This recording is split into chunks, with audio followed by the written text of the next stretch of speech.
ओम शांति ओम शांति ओम शांति।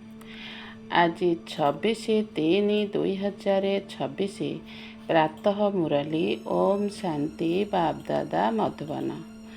आज मिठा बाबा तांको मिठा संतान मानकु कौन निर्देश देइचंती।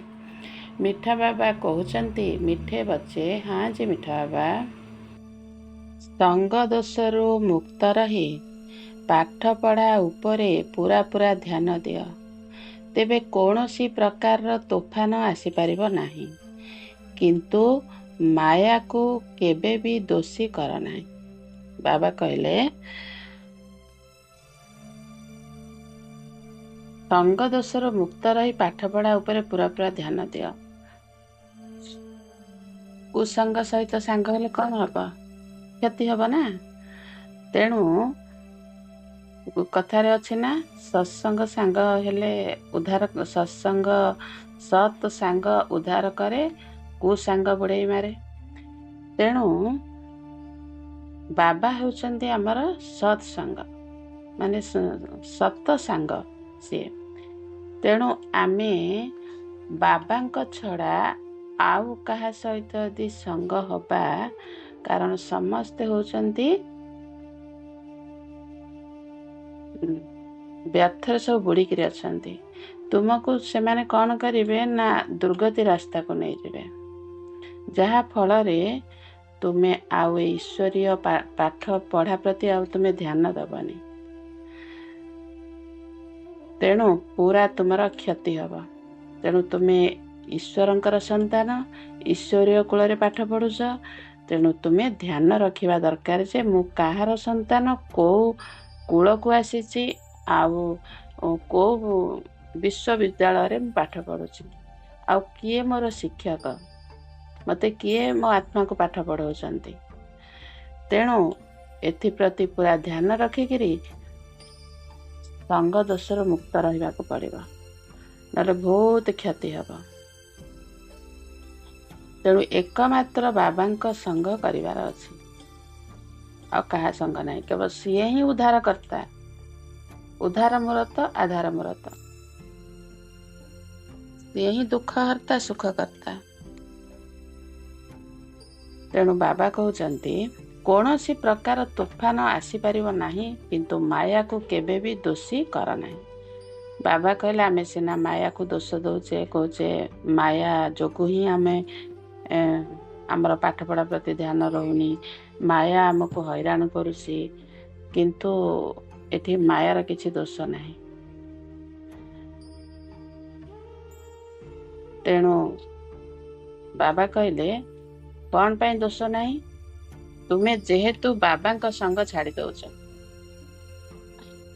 बाबा बारंबार कहउचंती स्वचिंतन प्रभु चिंतन मस्त रुह। जदि मस्त रही ताले कौन सी प्रकार तोफान तुम पाखक आसिक टच कर पारिबनी। तेणु आमे जेहेतु निजे भूल करुचे, स्वचिंतन प्रभु चिंतन रहुने, तेणु एठी कहार दोष नहीं। तेणु एठी माया को दोष दबाटा ठीक नहीं।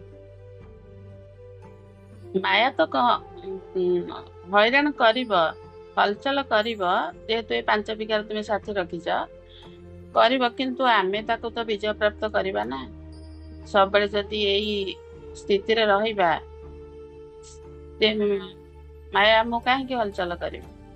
आमे स्थिति रे रहुने बोली माया हलचल करुछि। तेणु एप्रति ध्यान दब, कारण पाठ उपरे पद पद भी निर्भर करछि ना।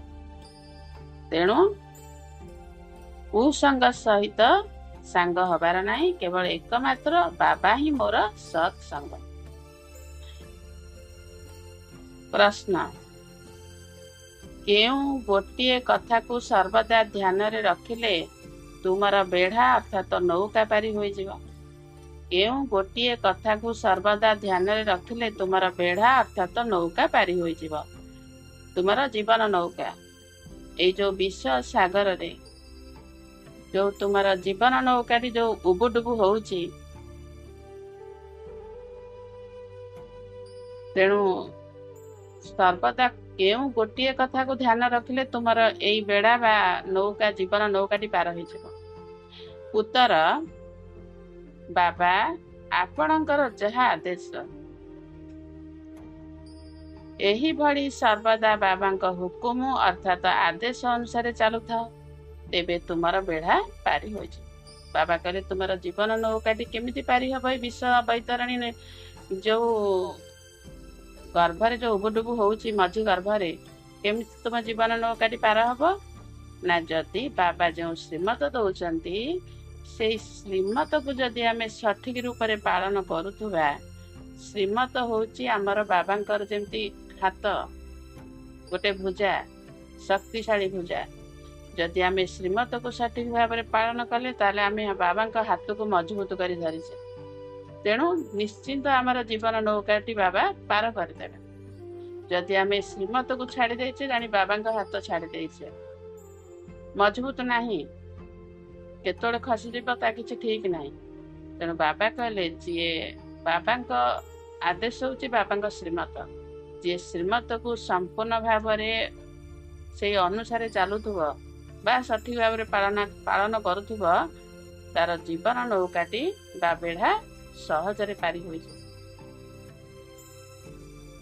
ଯଦି ଅନେକ ମତରେ ଚାଲିବ, ବାବାଙ୍କ ଶ୍ରୀମତକୁ ଛାଡ଼ିଦବ, ତାହେଲେ ସେଇ ବିଷ ବୈତରଣୀରେ ସେ ପୁରା ବୁଡ଼ିଯିବ, ତାର ଜୀବନ ନୌକାଟି ଆଉ ଉଦ୍ଧାର ହେଇପାରିବ।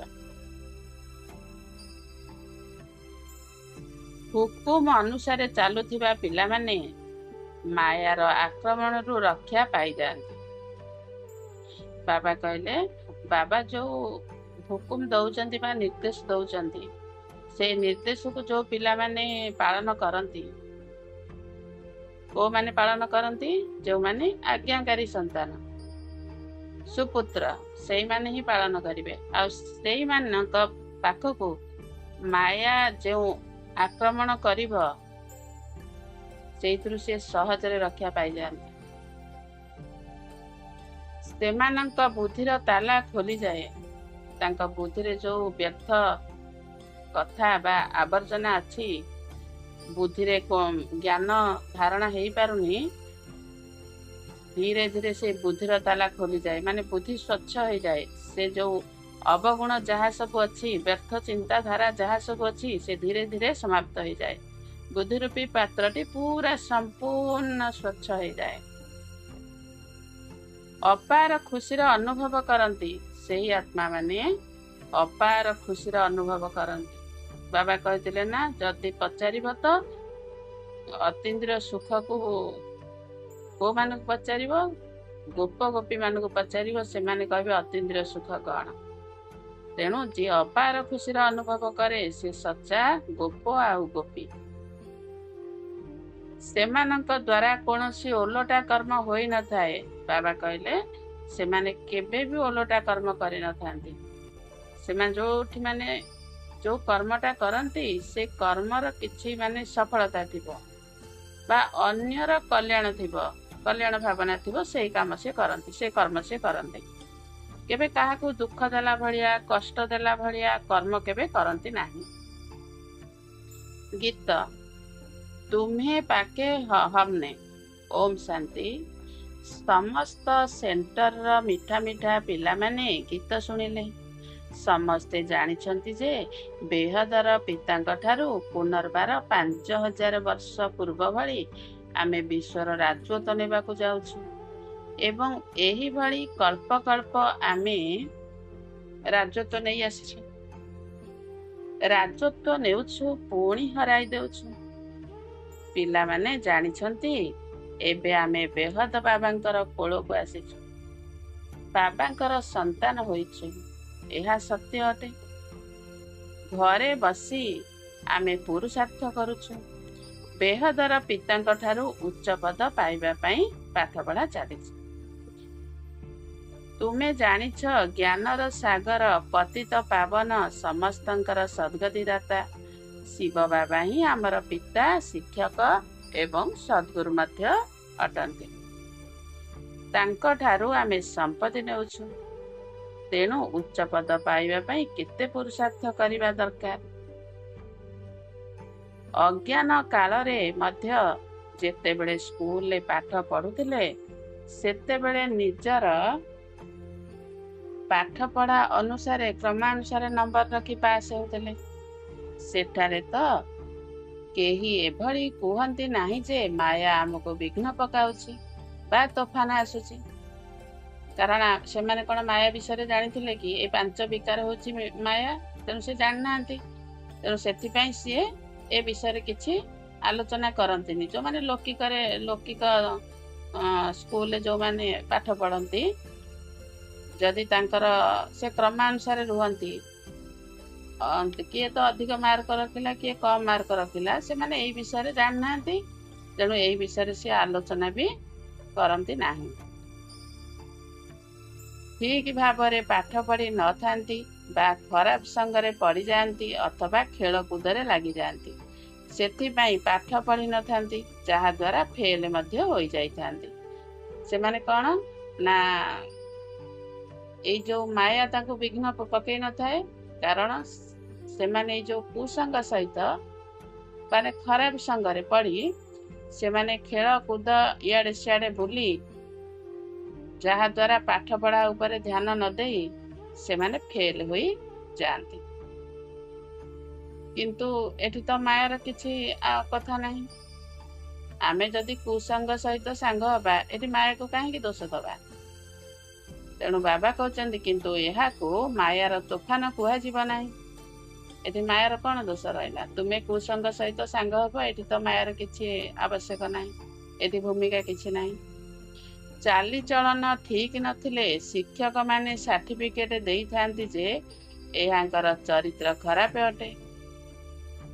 ବାବା କହିଲେ ଯଦି ଗୋଟେ ଲୌକିକ ସ୍କୁଲରେ ଯଦି ଗୋଟେ ପିଲାର ଚାଲିଚଳନ ଠିକ୍ ନଥିବ, ତାକୁ ସାର୍ ମାନେ କ'ଣ କରିବେ? ଯେଉଁ ଶିକ୍ଷକମାନେ ସାର୍ଟିଫିକେଟ୍ ଦେଇ ଦିଅନ୍ତି, ତାର ବାପା ମାଆଙ୍କୁ ଡାକିକିରି କୁହନ୍ତି ଯେ ତୁମ ପିଲାର ଚରିତ୍ର ଖରାପ ଅଛି। ତେଣୁ ସେ କୁସଙ୍ଗ ସହିତ ପଢ଼ିବାରୁ ତାର ଖରାପ ସାର୍ଟିଫିକେଟ୍ ସେ ପାଇଲା ନା। ଯଦି କୁସଙ୍ଗ ସହିତ ପଢ଼ିନଥାନ୍ତା, ଖରାପ ସାର୍ଟିଫିକେଟ୍ ପାଇଥାନ୍ତା କି? କୁସଙ୍ଗ ସହିତ ପଢ଼ିଲେ କେତେ କ୍ଷତି ହୁଏ ଖାଲି ଯେଉଁ ବୁଝୁଥାଅ। ତେଣୁ ବାବା କହିଲେ କୁସଙ୍ଗରେ ପଡ଼ି ଖରାପ ହୋଇଯାଇଛି, ଏଥିରେ ମାୟା ରାବଣକୁ ଦୋଷୀ କରିବାର କଥା ହିଁ ନାହିଁ। ମନେକର ଆମେ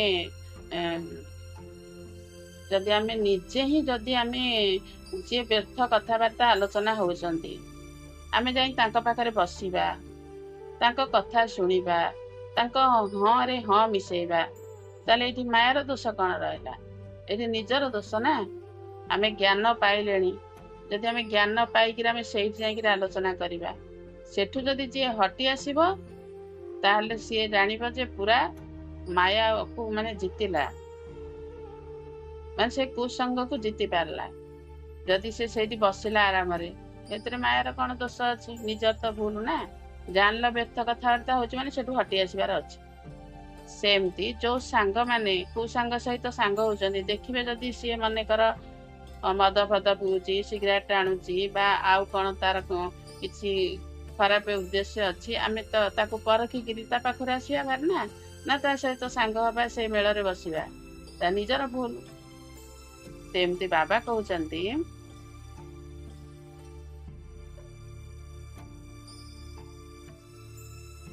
ବଡ଼ ବଡ଼ ଭଲ ଧନବାନ ଲୋକମାନଙ୍କର ପିଲାମାନେ କେହି ତ ଭଲ ପାଠ ପଢ଼ି ଆଗକୁ ବଢ଼ିଯାଆନ୍ତି, ଆଉ କେହି ତ ମଦ ପିଇବାରେ ଲାଗି ପଡ଼ନ୍ତି। ବାବା କହିଲେ ଯେଉଁ ବଡ଼ ବଡ଼ ଧନୀ ଘର ପିଲା, ସେମାନେ ଧନ ଥିଲେ ମଧ୍ୟ ପାଠ ପଢ଼ା ଉପରେ ନିର୍ଭର କରନ୍ତି, ମନ ଦେଇକିରି ପାଠ ପଢ଼ନ୍ତି ଆଉ ଆଗକୁ ବଢ଼ନ୍ତି। କେଉଁମାନେ ବି ଅଛନ୍ତି ଧନବାନ ପିଲାମାନେ ପାଠ ପଢ଼ା ପ୍ରତି ମନ ନ ଦେଇକିରି ସାଙ୍ଗସାଥିରେ ମଦ ପିଇକିରି ସେମାନେ ମଦ ପିଇବାରେ ଲାଗି ପଡ଼ନ୍ତି। ଯଦି ଖରାପ ଦିଗକୁ ଗତି କରନ୍ତି ତେବେ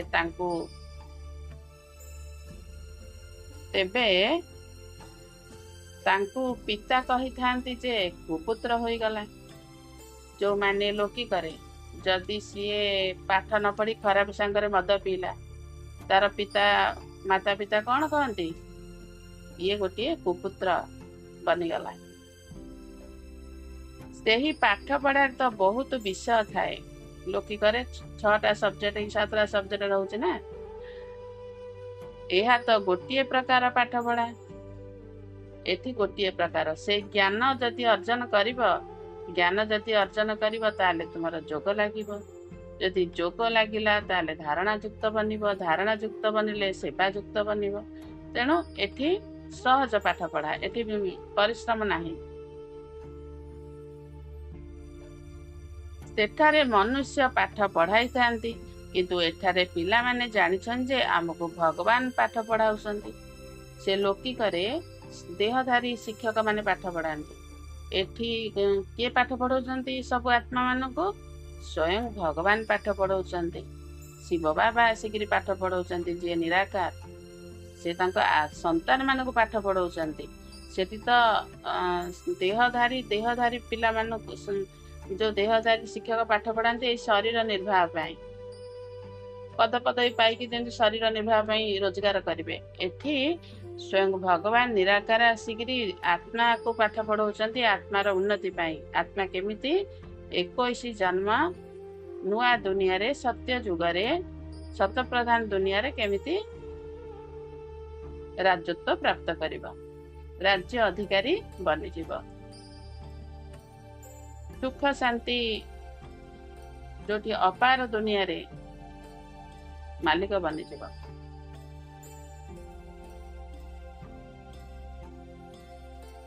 ଯଦି ଆମେ ଭଲ ଭାବରେ ପଢ଼ିବା ତେବେ ବିଶ୍ୱର ମାଲିକ ମଧ୍ୟ ହୋଇପାରିବା। ସବୁ ପାଠ ପଢ଼ା ଉପରେ ନିର୍ଭର ନା। ଯେମିତି ଲୌକିକରେ ଯିଏ ଭଲ ପାଠ ପଢ଼ିଲା ସେ ଭଲ ଚାକିରି ଉଦ୍ଦେଶ୍ୟରେ ପାଠ ପଢ଼ିଲା, ସେ ଚାକିରି ପାଇଲା। ଯଦି ସେ ନ ପଢ଼ିବ ବେପୁର ହେଇକିରି ବୁଲିଲା ନା।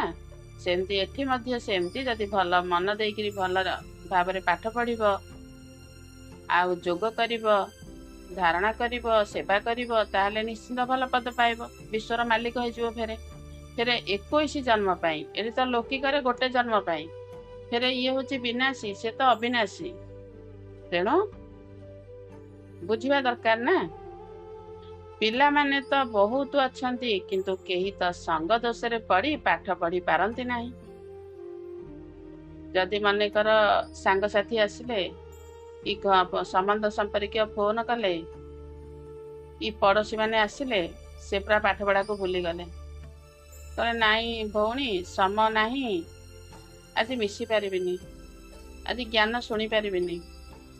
ବନ୍ଧୁବାନ୍ଧବ ଆସିଛନ୍ତି, ଆଉ ସାଙ୍ଗ ବି ଆସିଛି, କି ମୋର ପଡ଼ୋଶୀ ମାନେ ଆସି ବସିଛନ୍ତି, କିମ୍ବା ମୁଁ ଆଜି ବନ୍ଧୁ ଘର ଯିବି, କି ଆଜି ଅନ୍ୟ କୋଉଠି ଯିବି, ଆଜି ଶୁଣିପାରିବିନି।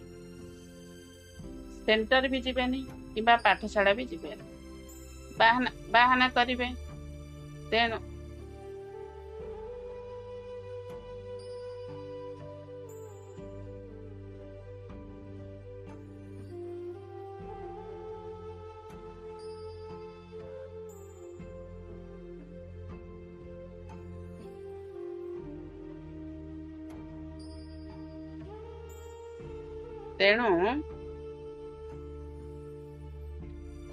ଏଇ ବାହାନାବାଜି କରିକିରି ପାଠ ପଢ଼ାକୁ ଛାଡ଼ି ଦଉଛନ୍ତି।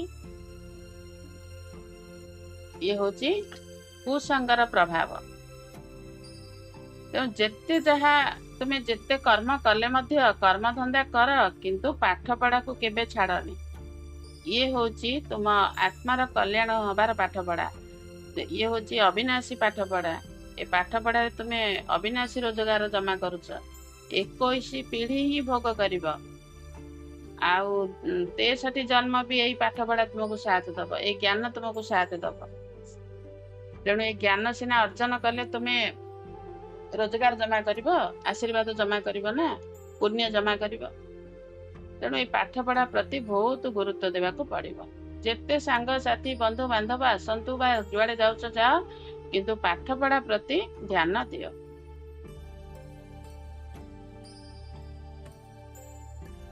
ଏହାକୁ ମାୟାର ତୋଫାନ କାହିଁକି କୁହାଯିବ? ସଙ୍ଗ ଦୋଷରେ ପଡ଼ି ଯଦି କେହି ପାଠ ନ ପଢ଼ନ୍ତି, ତେବେ ସେଥିରେ ମାୟା ବା ଶିକ୍ଷକ ବା ପିତା କ'ଣ କରିପାରିବେ? ପାଠ ନ ପଢ଼ିବାରୁ ନିଜର ଲୌକିକ ଘରକୁ ଚାଲିଗଲେ, କିନ୍ତୁ ଡ୍ରାମା ଅନୁସାରେ ପ୍ରଥମେ ଭଟ୍ଟିରେ ପଢ଼ିବାର ଥିଲା। ଶରଣ ମଧ୍ୟ ନେଇଥିଲେ। କାହାକୁ ଯଦି ସ୍ୱାମୀ ମାଡ଼ ମାରିଲେ ବା ନିର୍ଯାତନା ଦେଲେ ତେବେ ତାଙ୍କୁ ବୈରାଗ୍ୟ ଆସିଲା। ଘରେ ରହିପାରିଲେ ନାହିଁ। ଆଉ କେହି ତ ଏଠାକୁ ଆସି ମଧ୍ୟ ଚାଲିଗଲେ। ପାଠ ପଢ଼ି ପାରିଲେ ନାହିଁ। ତେଣୁ ଯାଇ ଚାକିରି ଆଦି କଲେ ବା ବିବାହ ମଧ୍ୟ କଲେ।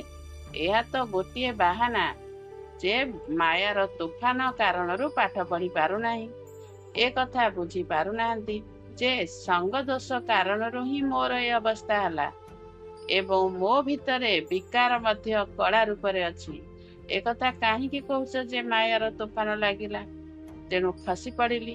ଏସବୁ କିଛି ନିଜ ଉପରେ ନିର୍ଭର କରେ।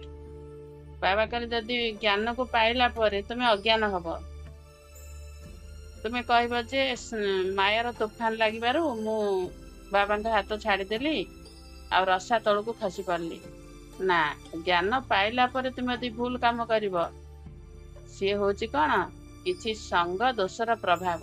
କାହା ଶିକ୍ଷାରେ ପଡ଼ିକି ତୁମେ ଏ କାମ ସବୁ କରିଛ। ତେଣୁ ସେଥିପାଇଁ ନିଜ ଉପରେ ସବୁ ନିର୍ଭର ରହୁଛି। ଏଠି କାହାକୁ ଦୋଷ ଦେଇକି ଲାଭ କିଛି ନାହିଁ। ନା ଏଠି ଶିକ୍ଷକଙ୍କର ଦୋଷ ଅଛି, ଶିକ୍ଷକଙ୍କର ଦୋଷ ଅଛି, ନା ଏଠି ପିତାଙ୍କର ଦୋଷ ଅଛି, ନା ଏଠି କାହାର ଦୋଷ ଅଛି? ନିଜର ସବୁ ଦୋଷ। ନା ଏଠି ମାୟାର ଦୋଷ ଅଛି? ଇଏ ଜ୍ଞାନ ପାଇନଥିଲା, ହଁ ଅଜ୍ଞାନରେ କ'ଣ ଭୁଲ କଲା ସିଏ ଅଲଗା କଥା। କିନ୍ତୁ ଜ୍ଞାନ ପାଇଲା ପରେ ଯଦି ମୁଁ କୁସଙ୍ଗ ସହିତ ସାଙ୍ଗ ହେବି, ନିଜର ଭୁଲ ନା। ପିତା, ଶିକ୍ଷକ, ସଦ୍ଗୁରୁଙ୍କର ଯେଉଁ ଶିକ୍ଷା ମିଳୁଛି ତା ଉପରେ ଚାଲିବା ଦରକାର। ବାବା କହିଲେ, ଆମର ସ୍ୱୟଂ ପରମ ପିତା ପରମାତ୍ମା ଯେଉଁ ଶିକ୍ଷା ଦଉଛନ୍ତି, ପିତା ହିସାବରେ, ଶିକ୍ଷକ ହିସାବରେ ଆସିକିରି ବା ସଦ୍ଗୁରୁ ରୂପରେ ତିନି ରୂପରେ ଆସି ଯେଉଁ ଶିକ୍ଷା ଦଉଛନ୍ତି, ଆମକୁ ଯେଉଁ ଶିକ୍ଷା ମିଳୁଛି ଆମେ ସେଇ ଉପରେ ଚାଲିବା ଦରକାର। ସବୁବେଳେ ଶ୍ରୀମତ ରେଖା ଉପରେ ଆମେ ଠିଆ ହେବା ଦରକାର। ସେଇ ଶ୍ରୀମତ ରେଖା ଉପରେ ଠିଆ ହେଇ ଶ୍ରୀମତ ଅନୁସାରେ ଦିନ ସାରା ଚାଲିଲେ ଆମର କୁସଙ୍ଗ ପ୍ରଭାବ ଆମ ଉପରେ ପଡ଼ିବନି। ଯିଏ ଶ୍ରୀମତକୁ ଛାଡ଼ିଦେଲା, ଜ୍ଞାନକୁ ଯିଏ ଛାଡ଼ି ଦେଇଛି, ଜ୍ଞାନ ଚିନ୍ତନ ମନ୍ଥନ କରିବାର ନାହିଁ, ଜ୍ଞାନ ଚର୍ଚ୍ଚା କରିବାର ନାହିଁ, ଜ୍ଞାନର ପଏଣ୍ଟ ଲେଖିବାର ନାହିଁ, ବା ପିତା, ଶିକ୍ଷକ, ସଦ୍ଗୁରୁଙ୍କୁ ଭୁଲିଯିବା, ତାଙ୍କର ମତକୁ ମନେ ପକେଇବାନି, ଏସବୁ ହେଉଛି ଆମେ ନିଜକୁ ନିଜ ହିଁ କ୍ଷତି କରୁଛେ। ଯଦି ଚାଲି ପାରୁନାହାନ୍ତି ତେବେ କୌଣସି ଖରାପ ସଙ୍ଗ ରହିଛି ବା କାମ ବିକାର ନିଶା ବା ଦେହ ଅଭିମାନ ନିଶା ରହିଛି। ଯଦି ପାଠ ପଢ଼ାରେ ସେମାନେ ଚାଲି ପାରୁନାହାନ୍ତି, ପାଠପଢ଼ା ଛାଡ଼ି ଦେଉଛନ୍ତି, ଅବହେଳା କରୁଛନ୍ତି, ତାହେଲେ କୌଣସି ଖରାପ ସଙ୍ଗର ପ୍ରଭାବ ପଡ଼ିଛି। କାହା ଶିକ୍ଷାରେ ସେମାନେ ଅଟକି ଯାଇଛନ୍ତି ବା କାମ ବିକାର ନିଶା ତାଙ୍କ ଭିତରେ ରହୁଛି, ଅପବିତ୍ରତା ନିଶା ବା ଦେହ ଅଭିମାନ ନିଶା ରହୁଛି, ଯାହା ଫଳରେ ସେମାନେ ପାଠପଢ଼ା ପ୍ରତି ବିଲକୁଲ ଆଗ୍ରହ ଦେଉନାହାନ୍ତି। ଆଉ କିଏ ପିତା, କିଏ ଶିକ୍ଷକ, ସଦ୍ଗୁରୁଙ୍କର କଥା ସିଏ ବି ଭୁଲି ଯାଉଛନ୍ତି। ସବୁ ସେଣ୍ଟରର ପିଲାମାନେ ଜାଣିଛନ୍ତି ଯେ ଆମେ ବେହଦର ବାବାଙ୍କ ଠାରୁ ବିଶ୍ୱର ରାଜତ୍ୱ ନେବା ପାଇଁ ପାଠ ପଢ଼ୁଛୁ। ଯଦି ନିଶ୍ଚୟ ନଥାନ୍ତା ତେବେ ଏଠାରେ କାହିଁକି ବସିଥାନ୍ତେ? ଦୁନିଆରେ ତ ଆହୁରି ଅନେକ ଆଶ୍ରମ ଅଛି, କିନ୍ତୁ ସେଠାରେ କିଛି ପ୍ରାପ୍ତି ନାହିଁ, କୌଣସି ଲକ୍ଷ୍ୟ ବା ଉଦ୍ଦେଶ୍ୟ ନାହିଁ।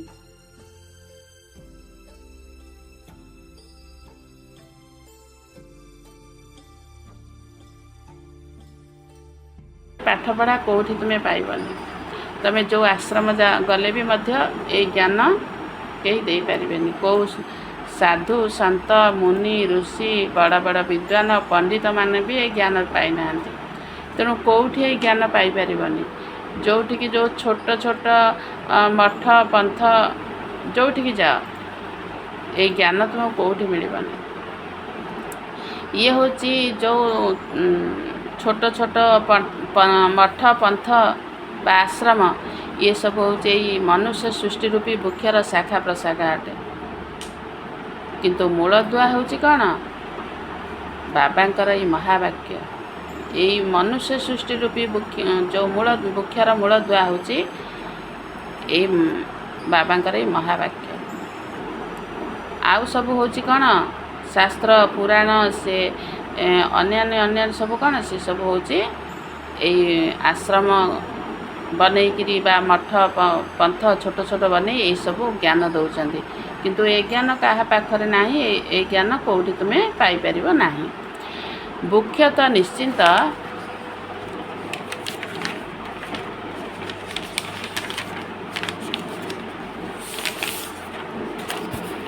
ବଢ଼ିବ। ମନୁଷ୍ୟ ସୃଷ୍ଟିରୁ ବି ବୃକ୍ଷ ତ ନିଶ୍ଚିନ୍ତ ବଢ଼ିବ ନା। ଧୀରେ ଧୀରେ ଅନେକ ଧର୍ମାବଲମ୍ବୀ ସବୁ ଆସିବେ। ଏହିଠାରେ ତ ସବୁ ଧର୍ମର ସମ୍ପର୍କ ରହିଛି। ଏଇ ମନୁଷ୍ୟ ସୃଷ୍ଟି ରୂପୀ ଓଲଟା ବୃକ୍ଷରେ ସବୁ ଧର୍ମର ସବୁ ସମ୍ପର୍କ ରହିଛନ୍ତି। ଅନେକ ଧର୍ମବାଲାମାନେ ସବୁ ଆସିକିରି ବିସ୍ତାର କରିଛନ୍ତି। ମିଠା ଦୈବୀ ବୃକ୍ଷର ଯିଏ ହୋଇଥିବ ସେମାନେ ଅନ୍ୟ ଧର୍ମରେ ଥିଲେ ମଧ୍ୟ ସେଠାରୁ ବାହାରି ଆସିବେ। ଯଦି ମନେକର ଯେଉଁମାନେ ଏଇ ମିଠା ଦୈବୀ କୂଳର ସନ୍ତାନ ହେଇଥିବେ ବା ଆଦି ସନାତନ ଦେବୀ ଦେବତା ଧର୍ମର ସନ୍ତାନମାନେ ହେଇଥିବେ, ଯଦି ସେମାନେ ଅନ୍ୟ ଧର୍ମକୁ ଚାଲି ଯାଇଛନ୍ତି ତାହେଲେ ସେମାନେ ସେଠି ରହିପାରିବେନି। ଫେର ବାହାରିକିରି ଏଠିକି ପଳେଇ ଆସିବେ। ସେ ରହିପାରିବେନି। ଫାଷ୍ଟରେ ଆସନ୍ତୁ କି ମଝିରେ ଆସନ୍ତୁ କି ଲାଷ୍ଟରେ ଆସନ୍ତୁ, ସେ ଯେମିତି ହେଲେ ଆସିବେ। ସବୁଠାରୁ ମିଠା କିଏ ହୋଇଥିବେ? ଯେଉଁମାନେ ସତ୍ୟଯୁଗର ମହାରାଜା ମହାରାଣୀ ହୋଇଥିବେ ସେଇମାନଙ୍କୁ ହିଁ ମିଠା ଦୈବୀ ସନ୍ତାନ କୁହାଯିବ। ଏବେ ତୁମେମାନେ ଜାଣୁଛ ଯିଏ ପ୍ରଥମ ନମ୍ବରରେ ଆସୁଛନ୍ତି ସେମାନେ ନିଶ୍ଚିନ୍ତ ଭଲ ଭାବରେ ପାଠ ପଢ଼ିବେ। ସେହିମାନେ ହିଁ ସୂର୍ଯ୍ୟବଂଶୀ କୂଳରେ ଆସିବେ। ଏଭଳି ମଧ୍ୟ କେହି କେହି ଅଛନ୍ତି ଯେଉଁମାନେ ଗୃହସ୍ଥ ବ୍ୟବହାରରେ ରହି ମଧ୍ୟ ଅର୍ପଣମୟ ଜୀବନଯାପନ କରୁଛନ୍ତି, ବହୁତ ସେବା କରୁଛନ୍ତି। ଫରକ ରହିଛି ନା। ବାବା କହିଲେ ଯେଉଁମାନେ ତ ଆଶ୍ରମରେ ଆସିଛନ୍ତି ସେମାନେ ତ ବାବାଙ୍କ ଉପରେ ଅର୍ପଣ ହେଇଯାଇଛନ୍ତି, ସେମାନେ ବି ସେବା କାର୍ଯ୍ୟ କରୁଛନ୍ତି, ତାଙ୍କର ସେବା ଅଲଗା। ଆଉ ଯେଉଁମାନେ ଗୃହସ୍ଥରେ ରହିକିରି ଗୃହସ୍ଥ ବ୍ୟବହାର ରହିକିରି ଜଞ୍ଜାଳ ଭିତରେ ରହିକିରି ସମସ୍ତଙ୍କର ଦାୟିତ୍ୱ ନେଇକିରି ଯେଉଁମାନେ ଅର୍ପଣମୟ ଜୀବନଯାପନ କାଟୁଛନ୍ତି, ବାବାଙ୍କ ଉପରେ ପୁରା ଅର୍ପଣ ହେଇଯାଇଛନ୍ତି, ଆଉ ସେ ଗୃହସ୍ଥ କାମଧନ୍ଦା କରିକିରି ମଧ୍ୟ ଈଶ୍ୱରୀୟ ସେବା କରୁଛନ୍ତି, ସେ ଯାହାହେଲେ ଫରକ କିଛି ରହିବ ନା।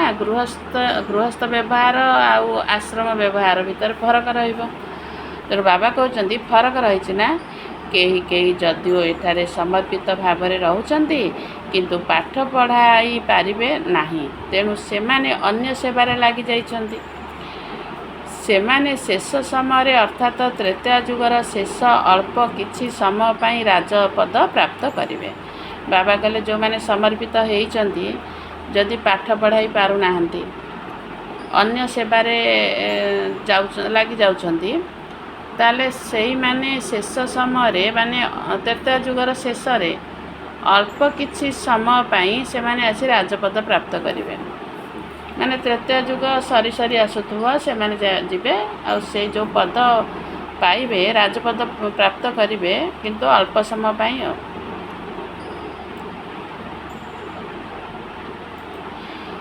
ଏଭଳି ମଧ୍ୟ ଦେଖାଯାଇଥାଏ ଯେ ଗୃହସ୍ଥୀମାନେ ମଧ୍ୟ ଏଠାରେ ଅର୍ଥାତ୍ ସେଣ୍ଟରରେ ରହୁଥିବା ଭାଇ ଭଉଣୀମାନଙ୍କ ଠାରୁ ମଧ୍ୟ ପଢ଼ିବା ଏବଂ ପଢ଼ାଇବାରେ ଅଧିକ ଯୋଗ୍ୟ ହୋଇଯାଇଥାନ୍ତି।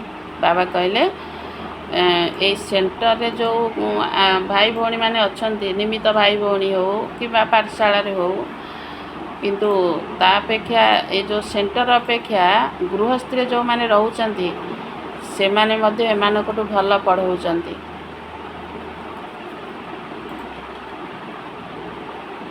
ତେଣୁ ସେମାନେ ଅଧିକ ପଢ଼େଇବାରେ ଯୋଗ୍ୟ ହୋଇଯାଇଥାନ୍ତି। ସମସ୍ତେ ତ ଗୃହସ୍ଥୀ ନୁହନ୍ତି। ବାବା କହିଲେ ଏଠି ସମସ୍ତେ ତ ଗୃହସ୍ଥୀ ନୁହନ୍ତି ନା।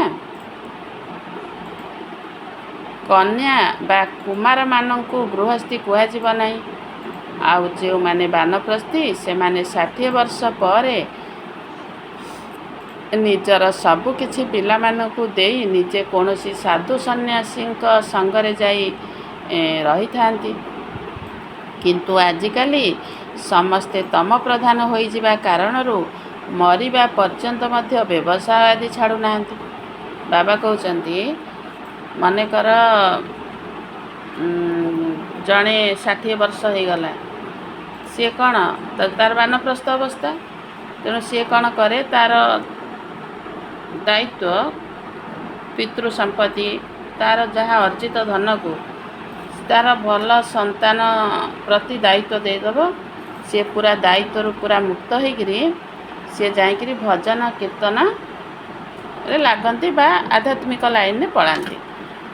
ବୃଦ୍ଧ ସମୟରେ ଆଉ କ'ଣ କରିବେ? ଭଜନ କୀର୍ତ୍ତନ କରିବେ, କେଉଁଠି ଆଧ୍ୟାତ୍ମିକ ଜ୍ଞାନ ଶୁଣିବେ, ଗୀତା ଭାଗବତ ପାରାୟଣ ଏସବୁ ଶୁଣିବେ, ଏଇଥିରେ ସମୟ ସେ ବିତେଇ ଦେବେ। କିନ୍ତୁ ଅନେକ ଅଛନ୍ତି 60 ବର୍ଷ ହେଲେ ମଧ୍ୟ ସେମାନେ ତାଙ୍କ ବିଜନେସ୍ ଛାଡ଼ୁନାହାନ୍ତି। ମାନେ ଧନ ପ୍ରତି ଲାଳସା ଅଛି, ସେ ଧନ ପ୍ରତି ମାନେ ମୋହ ତାଙ୍କର ଅଛି, ସେ ଏ ଲାଇନ୍କି ଯିବା ପାଇଁ ଚାହୁଁନାହାନ୍ତି, କେବଳ ବିନାଶୀ ଧନ ପଛରେ ଗୋଡ଼େଇଛନ୍ତି, ସେ ଛାଡ଼ୁନାହାନ୍ତି। ଆଗରୁ 60 ବର୍ଷରେ ବାନପ୍ରସ୍ଥ ଅବସ୍ଥାରେ ନେଇ ଚାଲି ଯାଉଥିଲେ, ବନାରସରେ ଯାଇ ରହୁଥିଲେ। ଏକଥା ତ ପିଲାମାନେ ଜାଣିଛନ୍ତି ଯେ ଏଠାରୁ କେହି ପରମଧାମକୁ ଫେରି ଯାଇପାରିବେ ନାହିଁ, ସଦ୍ଗତି ମଧ୍ୟ ପ୍ରାପ୍ତ କରିପାରିବେ ନାହିଁ। ବାବା କହିଲେ ଯେଉଁମାନେ ଘର ଦ୍ୱାର ଛାଡ଼ି ଜଣେ ଜଣେ ପଳାଉଛନ୍ତି, ବାନପ୍ରସ୍ଥ ଅବସ୍ଥା ହେଲେ ଯାଇକିରି ଯେଉଁଠି ହେଲେ ସେମାନେ ରହୁଛନ୍ତି, ଯାଇକିରି ଯେଉଁ ମଠ ପନ୍ଥ ବା ସନ୍ନ୍ୟାସୀ ମାନେ ଯେଉଁ ଆଶ୍ରମରେ ରହୁଛନ୍ତି, ଗୁମ୍ଫାରେ ରହୁଛନ୍ତି, ଯାଇ ସେମାନେ ସେଇଠି ଜୀବନ ବିତେଇ ଦେଉଛନ୍ତି। କିନ୍ତୁ ସେମାନେ ତ ପରମଧାମକୁ ଫେରି ଯାଇପାରିବେ ନାହିଁ, ନା ସଦ୍ଗତି ତାଙ୍କୁ ପ୍ରାପ୍ତ ହେବ, ହେଇପାରିବନି। ଯଦି ମନେକର ଘର ଗୃହସ୍ଥରେ ରହିକିରି ମଧ୍ୟ ଯଦି ବାବାଙ୍କ ଜ୍ଞାନ ଶୁଣିଲେ, ଏ ବାବାଙ୍କ କୋଳକୁ ଆସିଲେ ବା ଈଶ୍ୱରୀୟ କୂଳକୁ ଆସିକିରି ବାବାଙ୍କ ସନ୍ତାନ ବନିଗଲେ, ବା ଏ ଈଶ୍ୱରୀୟ ବିଶ୍ୱବିଦ୍ୟାଳୟରେ ଏ ପାଠ ସବୁ ପଢ଼ିଲେ, ବାବାଙ୍କର ଏ ମହାବାକ୍ୟକୁ ଈଶ୍ୱରୀୟ ସେବା କଲେ, ତାହେଲେ ସେମାନେ ସଦ୍ଗତିକୁ ପ୍ରାପ୍ତ କରିବେ, ନହେଲେ କରିପାରିବେନି। ଯଦି ଅଲଗା ଆଡ଼କୁ ପଳେଇବେ, ସେ ତାଙ୍କୁ ସଦ୍ଗତି ପ୍ରାପ୍ତ ହେଇପାରିବ ନାହିଁ। ବାବା ହିଁ ମୁକ୍ତି ଜୀବନ ମୁକ୍ତି ଦାତା ଅଟନ୍ତି, ଆଉ କେହି ନାହାନ୍ତି। ଏଠି ମୁକ୍ତି ଆଉ ଜୀବନ ମୁକ୍ତିର ଦାତା କେହି ବନିପାରିବେନି। କେଉଁ ସାଧୁ ସନ୍ଥ ମୁନି ଋଷି ବଡ଼ ବଡ଼ ବିଦ୍ୱାନୀ ପଣ୍ଡିତମାନେ, ମହାପଣ୍ଡିତମାନଙ୍କ ଭିତରେ ବି ଏତିକି ଶକ୍ତି ନାହିଁ।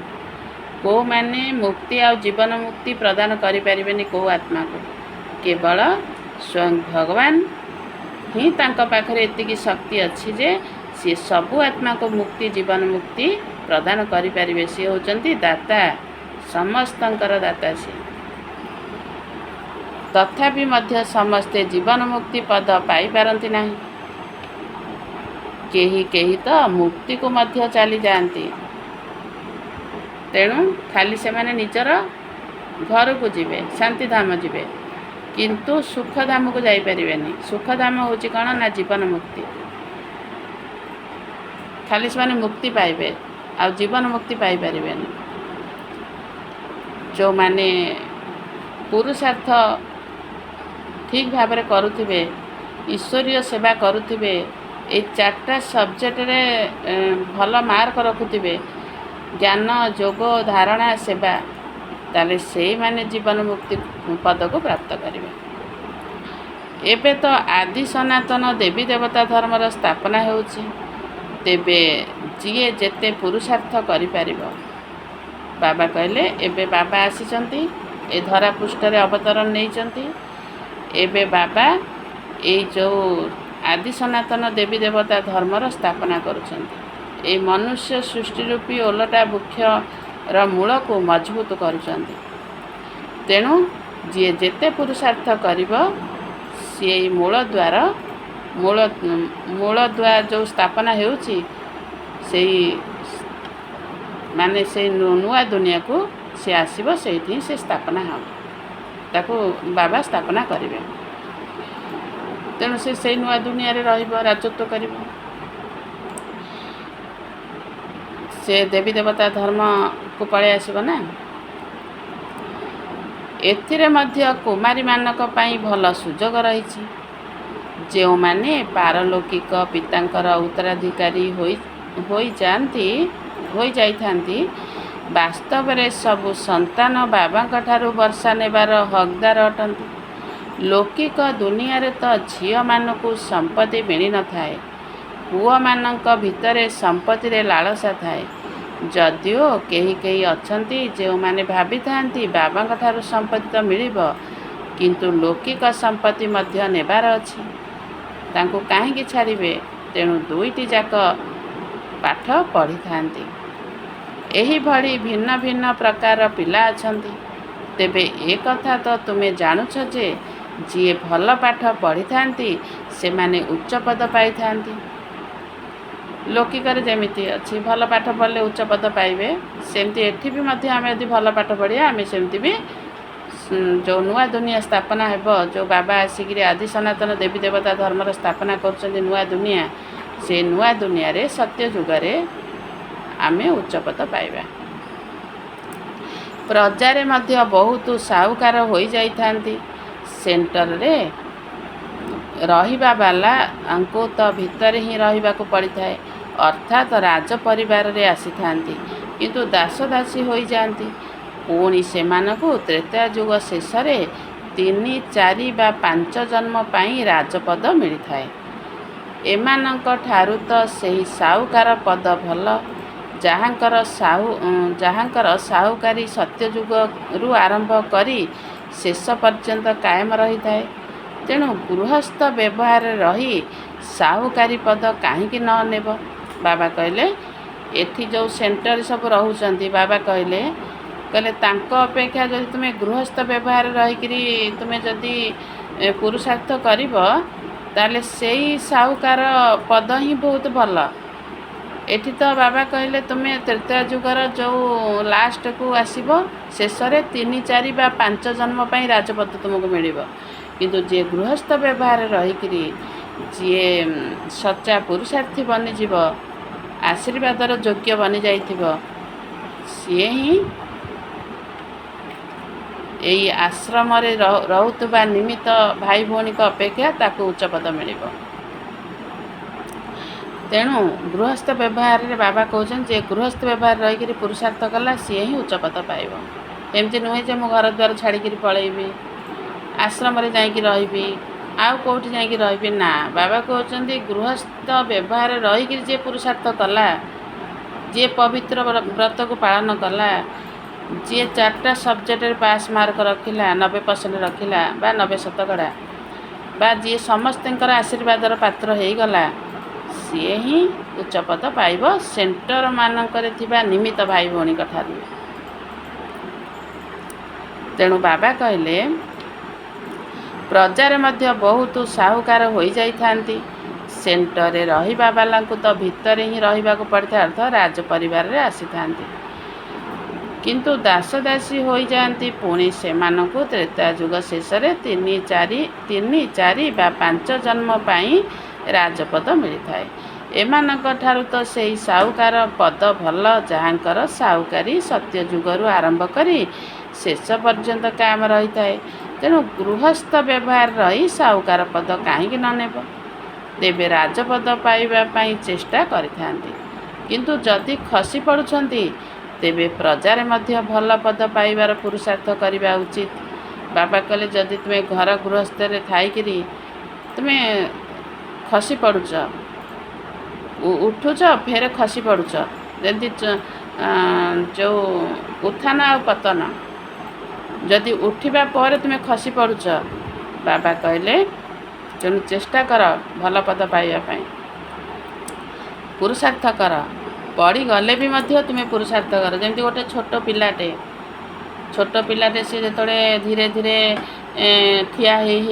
ଠିଆ ହେଉଥିବ, ହଠାତ୍ ସେ ପଡ଼ିଯିବ, ଫେର ଉଠିକି ଠିଆ ହେଉଥିବ, ଫେର ପଡ଼ୁଥିବ, ଫେର ଉଠିକି ଠିଆ ହେଉଥିବ। ତେଣୁ ଆମେ ଯେମିତି ଝୁଣ୍ଟି ପଡ଼ିଲେ ଫେର ଆମେ ଉଠୁଛେ ନା ନାହିଁ, ସେମିତି ଗୋଟେ ଛୋଟ ପିଲା ଯେମିତି ସେ ଚେଷ୍ଟା କରେ, ପଡ଼ିଲେ ମଧ୍ୟ ଖଣ୍ଡିଆ ହେଲେ ମଧ୍ୟ, ଆଘାତ ହେଲେ ମଧ୍ୟ ସେ ଠିଆ ହେଇକିରି ଚାଲେ, ତା'ର ଗୋଟେ ନିଶା ରହେ ଯେ ନୂଆ ନା ସେ ଚାଲୁଛି, ତେଣୁ ପଡ଼ିଲେ ମଧ୍ୟ ସେ ଚାଲେ। ଆଉ ଯଦି ନୂଆ ହଉ କି ଯାହା ହଉ, ସେ ଯଦି ଚାଲି ନ ଶିଖିବ କେମିତି ହେବ? ସେ ତାର ଗୋଟେ ଷ୍ଟେଜ୍ ଥାଏ ନା। ସେମିତି ଆମେ ମଧ୍ୟ ଯଦି ଆମେ ତଳକୁ ଖସି ପଡ଼ୁଛେ, ଆମେ ବର୍ତ୍ତମାନ ସେମିତି ଛୋଟ ପିଲା ଭଳିଆ ଠିଆ ହେଉଛେ ନା, ଉଚ୍ଚ ସ୍ଥାନକୁ ଯିବା ପାଇଁ ପୁରୁଷାର୍ଥ କରୁଛେ। ଯଦି କାହାର ପ୍ରଭାବରେ ଆମେ ତଳକୁ ଖସି ପଡ଼ିଲେ, ତଥାପି ଆମେ ଚେଷ୍ଟା କରିବା, ହାରିଯିବାନି, ପୁରୁଷାର୍ଥ କରିବାରେ ଲାଗିଯିବା। ଏମିତି ନୁହେଁ ଯେ ମୁଁ ପଡ଼ିଗଲି ତ ଆଉ ପୁରୁଷାର୍ଥ କରିବିନି, ବସି ରହିବି। ନା, ମୋତେ ଚେଷ୍ଟା କରିବାକୁ ପଡ଼ିବ, ଫେର ମୋତେ ଉପରକୁ ଚଢ଼ିବା ପାଇଁ ପଡ଼ିବ। ତାହା ମଧ୍ୟ ଉଚ୍ଚପଦ ହେଲା ନା। ଯିଏ ଚେଷ୍ଟା କରେ, ଖସି ପଡ଼ିକିରି ମଧ୍ୟ ଯିଏ ପୁରୁଷାର୍ଥ କରିବାରେ ଲାଗିଯାଏ, ଉଚ୍ଚପଦ ହେଲା ନା। ଯେଉଁମାନେ ଏଠାରେ ରହୁଛନ୍ତି ସେମାନଙ୍କ ଠାରୁ ବାହାରେ ରହୁଥିବା ଭାଇ ଭଉଣୀ ମଧ୍ୟ ବହୁତ ଉଚ୍ଚପଦ ପାଇପାରିବେ। ବାବା କହିଲେ ଯେଉଁମାନେ ସେଣ୍ଟରରେ ରହୁଛନ୍ତି, ଯେଉଁ ଭାଇ ଭଉଣୀମାନେ, ତା ଅପେକ୍ଷା ଯେଉଁମାନେ ବାହାରେ ରହୁଛନ୍ତି ସେମାନେ ତ ବେଶୀ ଉଚ୍ଚପଦ ପାଇବେ ନା। ତେବେ ସବୁକିଛି ନିଜର ପୁରୁଷାର୍ଥ ଉପରେ ନିର୍ଭର କରୁଛି। ବାବା କହୁଛନ୍ତି ଯିଏ ସେଣ୍ଟରରେ ରୁହନ୍ତୁ ବା ଘର ଗୃହସ୍ଥରେ ରୁହନ୍ତୁ, କି ଯିଏ ଯାଇକିରି ବାହାରେ ରହୁଛନ୍ତି ରୁହନ୍ତୁ, ଯିଏ ଯେଉଁଠି ରହୁଛନ୍ତି ରୁହନ୍ତୁ, କିନ୍ତୁ ନିଜ ପୁରୁଷାର୍ଥ ଉପରେ ସମସ୍ତଙ୍କର ପଦପଦବୀ ନିର୍ଭର ରହୁଛି ବା ନିର୍ଭର କରୁଛି। ପୁରୁଷାର୍ଥ କେବେ ବ୍ୟର୍ଥ ଯିବ ନାହିଁ। ପୁରୁଷାର୍ଥ କେବେ ବ୍ୟର୍ଥ ଯିବ କି? ସେ ଯାହା ହେଲେ କିଛି ତୁମର ଲାଭ ଅଛି ନା। ତେଣୁ ବ୍ୟର୍ଥରେ ଯିବନି, ନିଶ୍ଚିତ ପଦ ତୁମକୁ ମିଳିବ। ପ୍ରଜାରେ ମଧ୍ୟ ଯିଏ ବଡ଼ରୁ ବଡ଼ ସାହୁକାର ହେବେ, ସିଏ ମଧ୍ୟ ଲୁଚି ରହିପାରିବେ ନାହିଁ। ଏମିତି ନୁହେଁ ଯେ ବାହାରର ଭାଇ ଭଉଣୀମାନଙ୍କୁ କିଛି କମ୍ ପଦ ମିଳିବ। ତେବେ ଶେଷ ସମୟରେ ରାଜପଦ ପାଇବା ଭଲ ନା ପ୍ରଜାରେ ଆରମ୍ଭରୁ ଶେଷ ପର୍ଯ୍ୟନ୍ତ ଉଚ୍ଚପଦ ପାଇବା ଭଲ? ବାବା ପଚାରୁଛନ୍ତି ଯେ ଶେଷ ସମୟରେ ତୁମେ ରାଜପଦ ପାଇବା ଭଲ ନା ପ୍ରଜାରେ ଆରମ୍ଭରୁ ଶେଷ ପର୍ଯ୍ୟନ୍ତ ଉଚ୍ଚ ପଦ ପାଇବା ଭଲ? ଯେଉଁମାନେ ଗୃହସ୍ଥ ବ୍ୟବହାର ରହୁଛନ୍ତି ସେମାନଙ୍କୁ ଏତେ ମାୟାର ତୋଫାନ ଆସିନଥାଏ। ଯେଉଁମାନେ ଏଠାରେ ସମର୍ପିତ ହୋଇ ରହୁଛନ୍ତି ସେମାନଙ୍କୁ ତୋଫାନ ବହୁତ ଆସିଥାଏ। ବାବା କହିଲେ ଯେଉଁମାନେ ଗୃହସ୍ଥ ବ୍ୟବହାର ରହୁଛନ୍ତି ତାଙ୍କୁ ସେତେ ମାୟାର ତୋଫାନ ଆସିନଥାଏ। ଯେଉଁମାନେ ସମର୍ପିତ ଆତ୍ମା ଏଠି ରହୁଛନ୍ତି ତାଙ୍କୁ ବେଶୀ ମାୟାର ତୋଫାନ ଆସିଥାଏ। ସାହସ ରଖନ୍ତି ଯେ ଆମେ ଶିବ ବାବାଙ୍କର ଶରଣରେ ଅଛୁ, କିନ୍ତୁ ସଙ୍ଗ ଦୋଷରେ ଆସି ପାଠ ପଢ଼ିନଥାନ୍ତି। ଶେଷ ସମୟରେ ସବୁକିଛି ଜଣାପଡ଼ିଯିବ। ସାକ୍ଷାତକାର ହେବ, କିଏ କେଉଁ ପଦ ପାଇବ। କ୍ରମାନୁସାରେ ପାଠ ପଢ଼ୁଛନ୍ତି ନା। କେହି କେହି ତ ସେଣ୍ଟରକୁ ନିଜେ ନିଜେ ଚଳାଇଥାନ୍ତି, ଆଉ କେଉଁଠି ତ ଯିଏ ସେଣ୍ଟର ଚଳାଉଛନ୍ତି ସେମାନଙ୍କ ଠାରୁ ପଢ଼ିବାବାଲା ଅଧିକ ଯୋଗ୍ୟ ହୋଇଯାଇଥାନ୍ତି। ତେବେ ସବୁକିଛି ପୁରୁଷାର୍ଥ ଉପରେ ନିର୍ଭର କରୁଛି। ଏମିତି ନୁହେଁ ଯେ ମାୟାର ତୋଫାନ ଆସୁଛି। ନା, ନିଜର ଚାଲିଚଳନ ଠିକ୍ ନାହିଁ, ଶ୍ରୀମତରେ ଚାଲୁନାହାନ୍ତି। ଲୌକିକରେ ମଧ୍ୟ ଏଭଳି ହୋଇଥାଏ। ପିଲାମାନେ ଟିଚର ବା ମା ବାପାଙ୍କର ମତରେ ଚାଲିନଥାନ୍ତି। ତୁମେମାନେ ତ ଏଭଳି ବାବାଙ୍କର ସନ୍ତାନ ହୋଇଛ ଯାହାଙ୍କର କେହି ପିତା ହିଁ ନାହାନ୍ତି। ସେଠାରେ ତ ବହୁତ ବାହାରକୁ ଯିବାକୁ ପଡ଼ିଥାଏ। କେହି କେହି ପିଲା ସଙ୍ଗ ଦୋଷରେ ଆସି ଫେଲ୍ ହୋଇଯାଆନ୍ତି। ତେବେ ଏଭଳି କୁହାଯିବ ନାହିଁ ଯେ ମାୟାର ତୋଫାନ ଆସୁଛି। ଏହା ତ ନିଜର ମୂର୍ଖତା ଅଟେ। ଆମେ ଖାଲି ମାୟାକୁ ଦୋଷ ଦେଇକି ଲାଭ କ'ଣ ଅଛି? ଆମେ ଜ୍ଞାନ ପାଇଲା ପରେ ଆମେ ଯେଉଁ କର୍ମ କରୁଛେ ବା ଯେଉଁ ଢାଲା ହେଉଛେ, ବେପୁରିଆ ହେଉଛେ, ସେ ହେଉଛି ଆମର ନିଜର ଭୁଲ। ଜ୍ଞାନ ପାଇକିରି ଆମେ ମୂର୍ଖତା ଭଳିଆ କାମ କରୁଛେ। ହଁ, ଅଜ୍ଞାନ ସମୟରେ ଜ୍ଞାନ ପାଇନଥିଲେ ଯାହା କରୁଥିଲେ ସିଏ ଜ୍ଞାନ ପାଇନଥିଲେ, ସେ ମାନେ ଜଣାପଡ଼ିବନି ବା ତାକୁ ଧରାଯିବନି। କିନ୍ତୁ ଜ୍ଞାନ ପାଇଲା ପରେ ଯଦି ତୁମେ ଓଲଟା କାମ କଲ, ଏଇ କଲ୍ୟାଣକାରୀ ପୁରୁଷୋତ୍ତମ ସଙ୍ଗମ ଯୁଗରେ ତୁମେ ଏଇ ଯେଉଁ ଗୋଟିଏ ଜନ୍ମକୁ ମାନେ ବ୍ୟର୍ଥରେ ନଷ୍ଟ କରିଦେଲ, ତାହେଲେ ଏ ମୂର୍ଖତା ଅଟେ। ତେଣୁ ଏଇ ସମୟରେ ଆମେ ଯେତେ ରୋଜଗାର କରିବା ଆମେ ସେଇ ଅନୁସାରେ ପଦପଦବୀ ପାଇବା ନା। ବାବାଙ୍କର ନିର୍ଦ୍ଦେଶ ଅନୁସାରେ ଚାଲୁନାହାନ୍ତି। ଏଭଳି ଚାଲିଚଳନ ଦ୍ୱାରା ଅନେକ ପିଲା ଫେଲ୍ ହୋଇଯାଇଥାନ୍ତି। ଯେଉଁମାନେ ଚାଲୁଛନ୍ତି ବାବାଙ୍କ ନିର୍ଦ୍ଦେଶ ଅନୁସାରେ ସେମାନେ ପାସ୍ ହେବେ ସମ୍ମାନର ସହିତ। ଯେଉଁମାନେ ଚାଲୁନାହାନ୍ତି ସେମାନେ ଫେଲ୍ ହେଇଯିବେ ଆଉ ଅନ୍ତିମ ସମୟରେ ଆଉ। ବହୁତଙ୍କ ଭିତରେ ଲୋଭ ରହିଥାଏ, କାହା ଭିତରେ କ୍ରୋଧ, କାହା ଭିତରେ ଚୋରି କରିବାର ଅଭ୍ୟାସ, ଶେଷରେ ତ ସବୁ କିଛି ଜଣାପଡ଼ିଯିବ।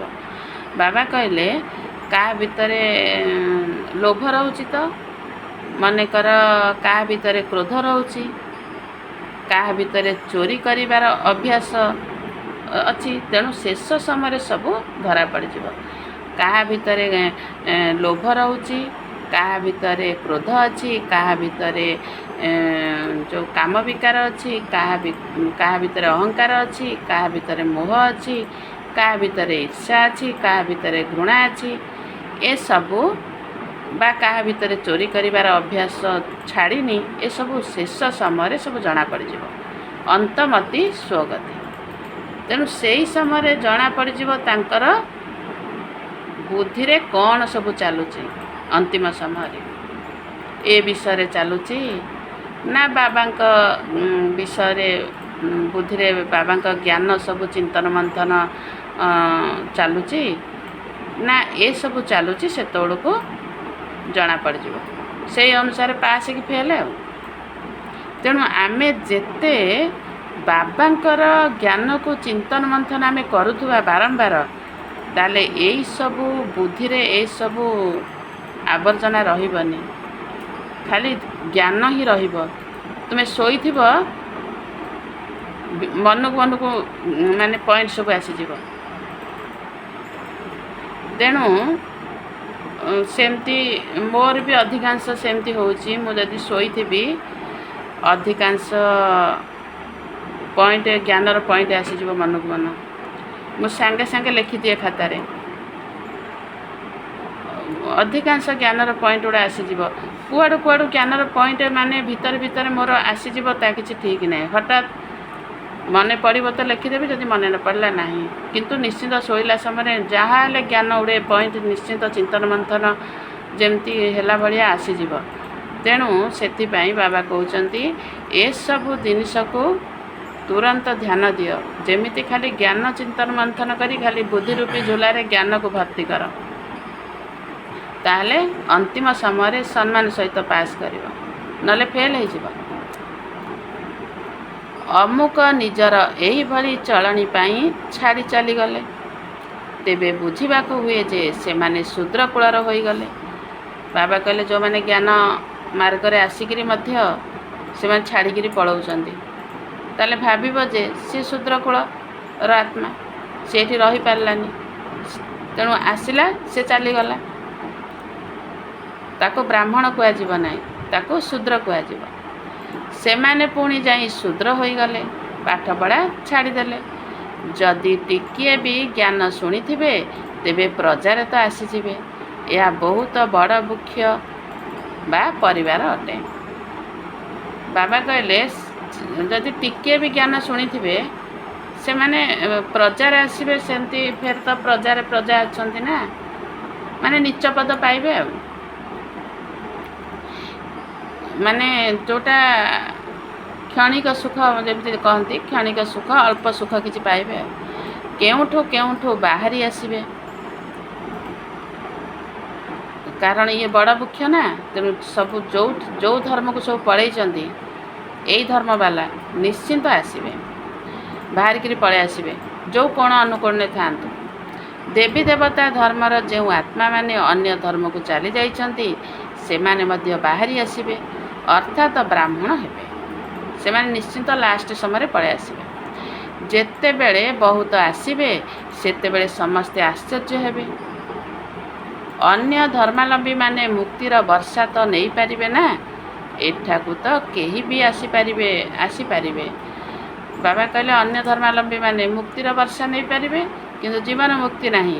କିନ୍ତୁ ଯଦି ଏଇ ଧର୍ମକୁ ଆସିବେ, ତାହେଲେ ଜୀବନ ମୁକ୍ତି ପ୍ରାପ୍ତ କରିପାରିବେ, ନହେଲେ କରିପାରିବେନି। କିନ୍ତୁ ବାବା କହିଲେ ଆସିପାରିବେ, ମନା ନାହିଁ। ସେମିତି ଯିଏ ଚାହିଁବ ସେ ଆସିବ। ଯାହାକୁ ନିଜ କୂଳରେ ଉଚ୍ଚପଦ ପାଇବାର ଥିବ, ସେମାନେ ମଧ୍ୟ ଆସି ଲକ୍ଷ୍ୟ ନେଇଯିବେ।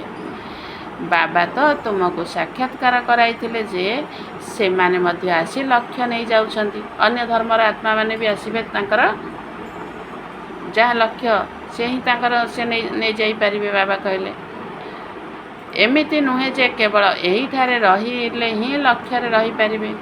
कौनसी भी धर्मवाला लक्ष्य नहीं पारिबे। एठारे लक्ष्य मिलुछि बाबा को स्मरण कर, शांति धाम को स्मरण कर, तेबे निज धर्म रे उच्च पद पाई पारिबो। सेमानकु जीवन मुक्ति तो मिलिबो नाही ना सेमाने स्वर्ग को आसीबे। तेणु तांकर एठारे मन लागिबो नाही। सेही मानकर एठारे सच्चा सच्चा मन लगी जाए जो माने देवी देवता धर्मर अटंती। जदि अनेक धर्मवाला आसीबे किंतु जदि एई धर्मवाला न होइतिबे तांकर मन लागिबन ना, सेने खाली मुक्ति पाइबे, जीवन मुक्ति पाइबेनी। जदि एई आदि सनातन देवी देवता धर्मवाला से माने ही मुक्ति आ जीवन मुक्ति को प्राप्त करिवे।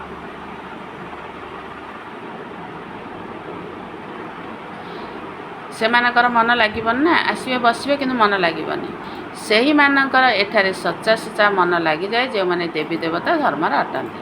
शेष बेलू जेमिति सबु आत्मा निजर पिता को तो जानी जातु।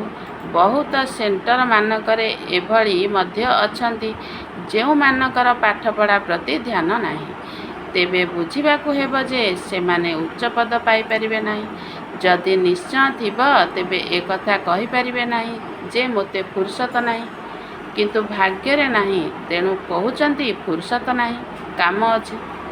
जदि भाग्य रे थिब तेबे दिन राति पुरुषार्थ करिबारे लागि पड़िबे। जहाँ भाग्य रे अछि से दिन राति पुरुषार्थ करिबारे लागि पड़िबो। जहाँ भाग्य रे नाही से अलसुआ हबो, कह मते समय नाही बोली हैला। केही केही चालू चालू संग दोष रे आसी मध्य खराब हो जाउछंती। ज्ञान मार्ग रे चालू चालू संग दोष एमिति प्रभाव पड़ुची, आसी भी छाड़ी दउछंती, खराब हो जाउछंती।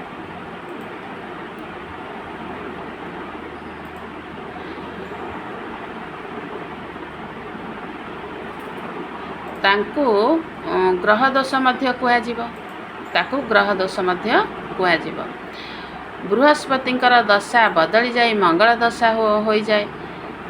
जदि बाबांकर संतान हैला माने तुमको बृहस्पति दशा पड़िला। जदि बाबांक कोलरु तुमे आसिल भारी ताहले तुमको कौन हैला ना ग्रह दोष पड़ला, राहु दशा मंगल दशा पड़ला, जहाँ फल क्षति हब। आग को गले हुए तो दशा बदली जीव। कहा पाई तो बाबा कहती राहु दशा पड़ जाइछि। भगवान का कथा को भी मानु नाहंती, भाबुचंती ए कथा ब्रह्मा कहउचंती। पिला मानकु ए कथा जना नाही जे एठारे निर्देश किए देउछंती। देह अभिमान थिबा कारणरू साकार ब्रह्मा कहउचंती बोली भाबी नहीं थांती। अनेक आत्मा माने कहउचंती ना ये होची पाठ पढ़ाउचंती, ए ब्रह्मा बाबा पाठ पढ़ाउचंती।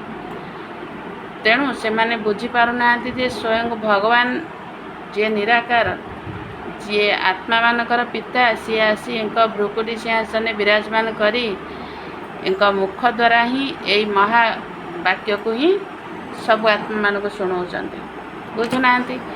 किंतु देह अभिमान रहिबारु ए सब तांका बुद्धि रे आसुची, बुद्धिर ताला खोली पारुनी, ए ज्ञान धारण हो पारुनी। जदि देही अभिमानी अवस्था होइथिबो तेबे भाबिबे जे शिव बाबा जहाँ भी कहउचंती ताको मोते करिबाकु हेबो। भल मंद पाई शिव बाबा दायी हेबे। बाबा कहले तुमे जदि देही अभिमानी अवस्था को प्राप्त करिबो ताले तुमे सब जिनिस जानि परिबो ना। किए पाठ पढ़ाउचंती, ब्रह्मा पाठ पढ़ाउचंती ना शिव बाबा पाठ पढ़ाउचंती। तेणु जदि तुमे जहाँ भल मंद कर्म करिबो बाबा दायी ना, तुम पिता दायी हेबे, आउ किए दायी हेबो। तेबे शिव बाबांकर मत अनुसार तो चलिबा दरकार ना। तेणु बाबा ही तो दायी हेबे ना। मनेकर गोटे लौकिक संतान जदि खराब दिग को गला ता बापा ही दायी ना। लौकिक पिता जमती दायी, पिला यदि खराब बाट को गले ता बापू को कहबे ना आउ का कहबे। सेमिति तुमे जदि खराब दिग को जीव बाबा को निंदा हब ना, बाबा से दायी हेबे ना, आउ किए दायी हब। କହିବେ ଯେ କି ଯାଇକିରି ଈଶ୍ୱରୀୟ କୂଳକୁ ଯାଇକିରି ସେ ଦେଖ କେମିତି କର୍ମ ସବୁ କରୁଛି। ତେଣୁ ବାବା ଦାୟୀ ହେବେ, ଯିଏ ଆମର ପିତା ସିଏ ଦାୟୀ ହେବେ ନା। ତେବେ ଶିବ ବାବାଙ୍କର ମତ ଅନୁସାରେ ତ ଚାଲିବା ଦରକାର ନା। ସେମିତି ବାବା କହୁଛନ୍ତି ଯଦି ଲୌକିକ ପିତା ଅନୁସାରେ ପୁତ୍ର ଚାଲିଲା, ଆଜ୍ଞାକାରୀ ସନ୍ତାନ ହେଲା, ତାହେଲେ ସିଏ ଖରାପ ଦିଗକୁ ଯିବ କି? ବାପର ନାଁ ରଖିବ ନା, ବାପର ସମ୍ମାନ। ସେମିତି ଯଦି ଆମେ ସେମିତି ଏଇ ପାରଲୌକିକ ପିତାଙ୍କର ମତରେ ଚାଲିବା, ତାହେଲେ ଆମ ପିତାର ହିଁ ସମ୍ମାନ ରଖିବା, ନାମ ରଖିବା, ନାମ ବିଖ୍ୟାତ କରିବା। ତେଣୁ ବାବା ସେ କଥା କହୁଛନ୍ତି। କିନ୍ତୁ ଦେହ ଅଭିମାନରେ ଆସିବା କାରଣରୁ ଶିବ ବାବାଙ୍କୁ ଭୁଲି ଯାଇଥାନ୍ତି। ତେଣୁ ଶିବ ବାବା ଦାୟୀ ହୋଇପାରିବେ ନାହିଁ। ବାବା ଆସି ଶିକ୍ଷା ଦେଉଛନ୍ତି, ଯଦି ତୁମେ ଶିକ୍ଷାକୁ ଗ୍ରହଣ ନ କରିକିରି ସେଇ ଦେହ ଅଭିମାନରେ ରହିବ, ଯଦି କିଛି ଓଲଟା କର୍ମ କଲ, ସେତେବେଳକୁ ଆଉ ବାବାଙ୍କୁ ତୁମେ ଦୋଷ ଦେଇପାରିବନି। ବାବା ଆଉ ଦାୟୀ ହୋଇପାରିବେ ନାହିଁ। କାରଣ ତୁମେ ଜାଣିକିରି ଭୁଲ କାମ କରିବ, ବାବା କାହିଁ ଦାୟୀ ହେବେ? ତାଙ୍କ ନିର୍ଦ୍ଦେଶକୁ ତ ମୁଣ୍ଡ ଉପରେ ରଖିବା ଦରକାର, କିନ୍ତୁ ଜାଣିପାରୁନାହାନ୍ତି ଯେ କିଏ ବୁଝାଉଛନ୍ତି। ବାବା କହିଲେ, ଯେମିତି ମନେକର କଥାରେ କହନ୍ତି ନା, ଯିଏ ମନେକର ଗୋଟେ ଅନ୍ୟଠୁ ଲୋନ୍ ଆଣିଛି ବା ସୁଧକୁ ଟଙ୍କା ଆଣିଛି, ସେମାନେ କୁହନ୍ତି ମାସ ଶେଷରେ ମୁଁ ମୋ ମୁଣ୍ଡ ଉପରେ ଟଙ୍କା ରଖିଥାଏ, ଖାଇବା ପିଇବା ପଛେ ନ ହଉ ମୋ ମୁଣ୍ଡ ଉପରେ ଟଙ୍କା ରଖିଥାଏ, ମୁଁ ନେଇକିରି ସୁଝିଦିଏ। ସେମିତି ମନେକର ଯେମିତି ଗୋଟେ ଦାୟିତ୍ୱ ଥାଏ, ଟଙ୍କା ସୁଝିବାର ଦାୟିତ୍ୱ, ରାତି ପାହିଲେ ମାନେ ଏଇ ତାରିଖ, ଏଇ ମାସର ଏଇ ତାରିଖ ହେଲା ମୁଁ ଟଙ୍କା ସୁଝିବି। ସେମିତି ଆମେ ବି ସେମିତି ବାବାଙ୍କର ଶ୍ରୀମତ, ବାବା ଯେଉଁ ଶ୍ରୀମତ ଦେଉଛନ୍ତି, ଯେଉଁ ନିର୍ଦ୍ଦେଶ ଦେଉଛନ୍ତି ବା ଆଦେଶ ଦେଉଛନ୍ତି, ସେ ଆମେ ତାକୁ ସେମିତି ସମ୍ମାନ ଦେବା, ମୁଣ୍ଡ ଉପରେ ରଖିଥିବା ସବୁବେଳେ ହେଲା। ସମ୍ମାନ ଦେବା, ତଳକୁ କେବେ ଖସେଇବାନି, ତାହେଲେ ଜାଣି ଆମେ ଦାୟିତ୍ୱବାନ ପିଲା। ବାବାଙ୍କର ନିର୍ଦ୍ଦେଶକୁ, କଥାକୁ ବା ଶ୍ରୀମତକୁ ଆମେ ମାନିକିରି ଅଛେ। ତେଣୁ ବାବା କହିଲେ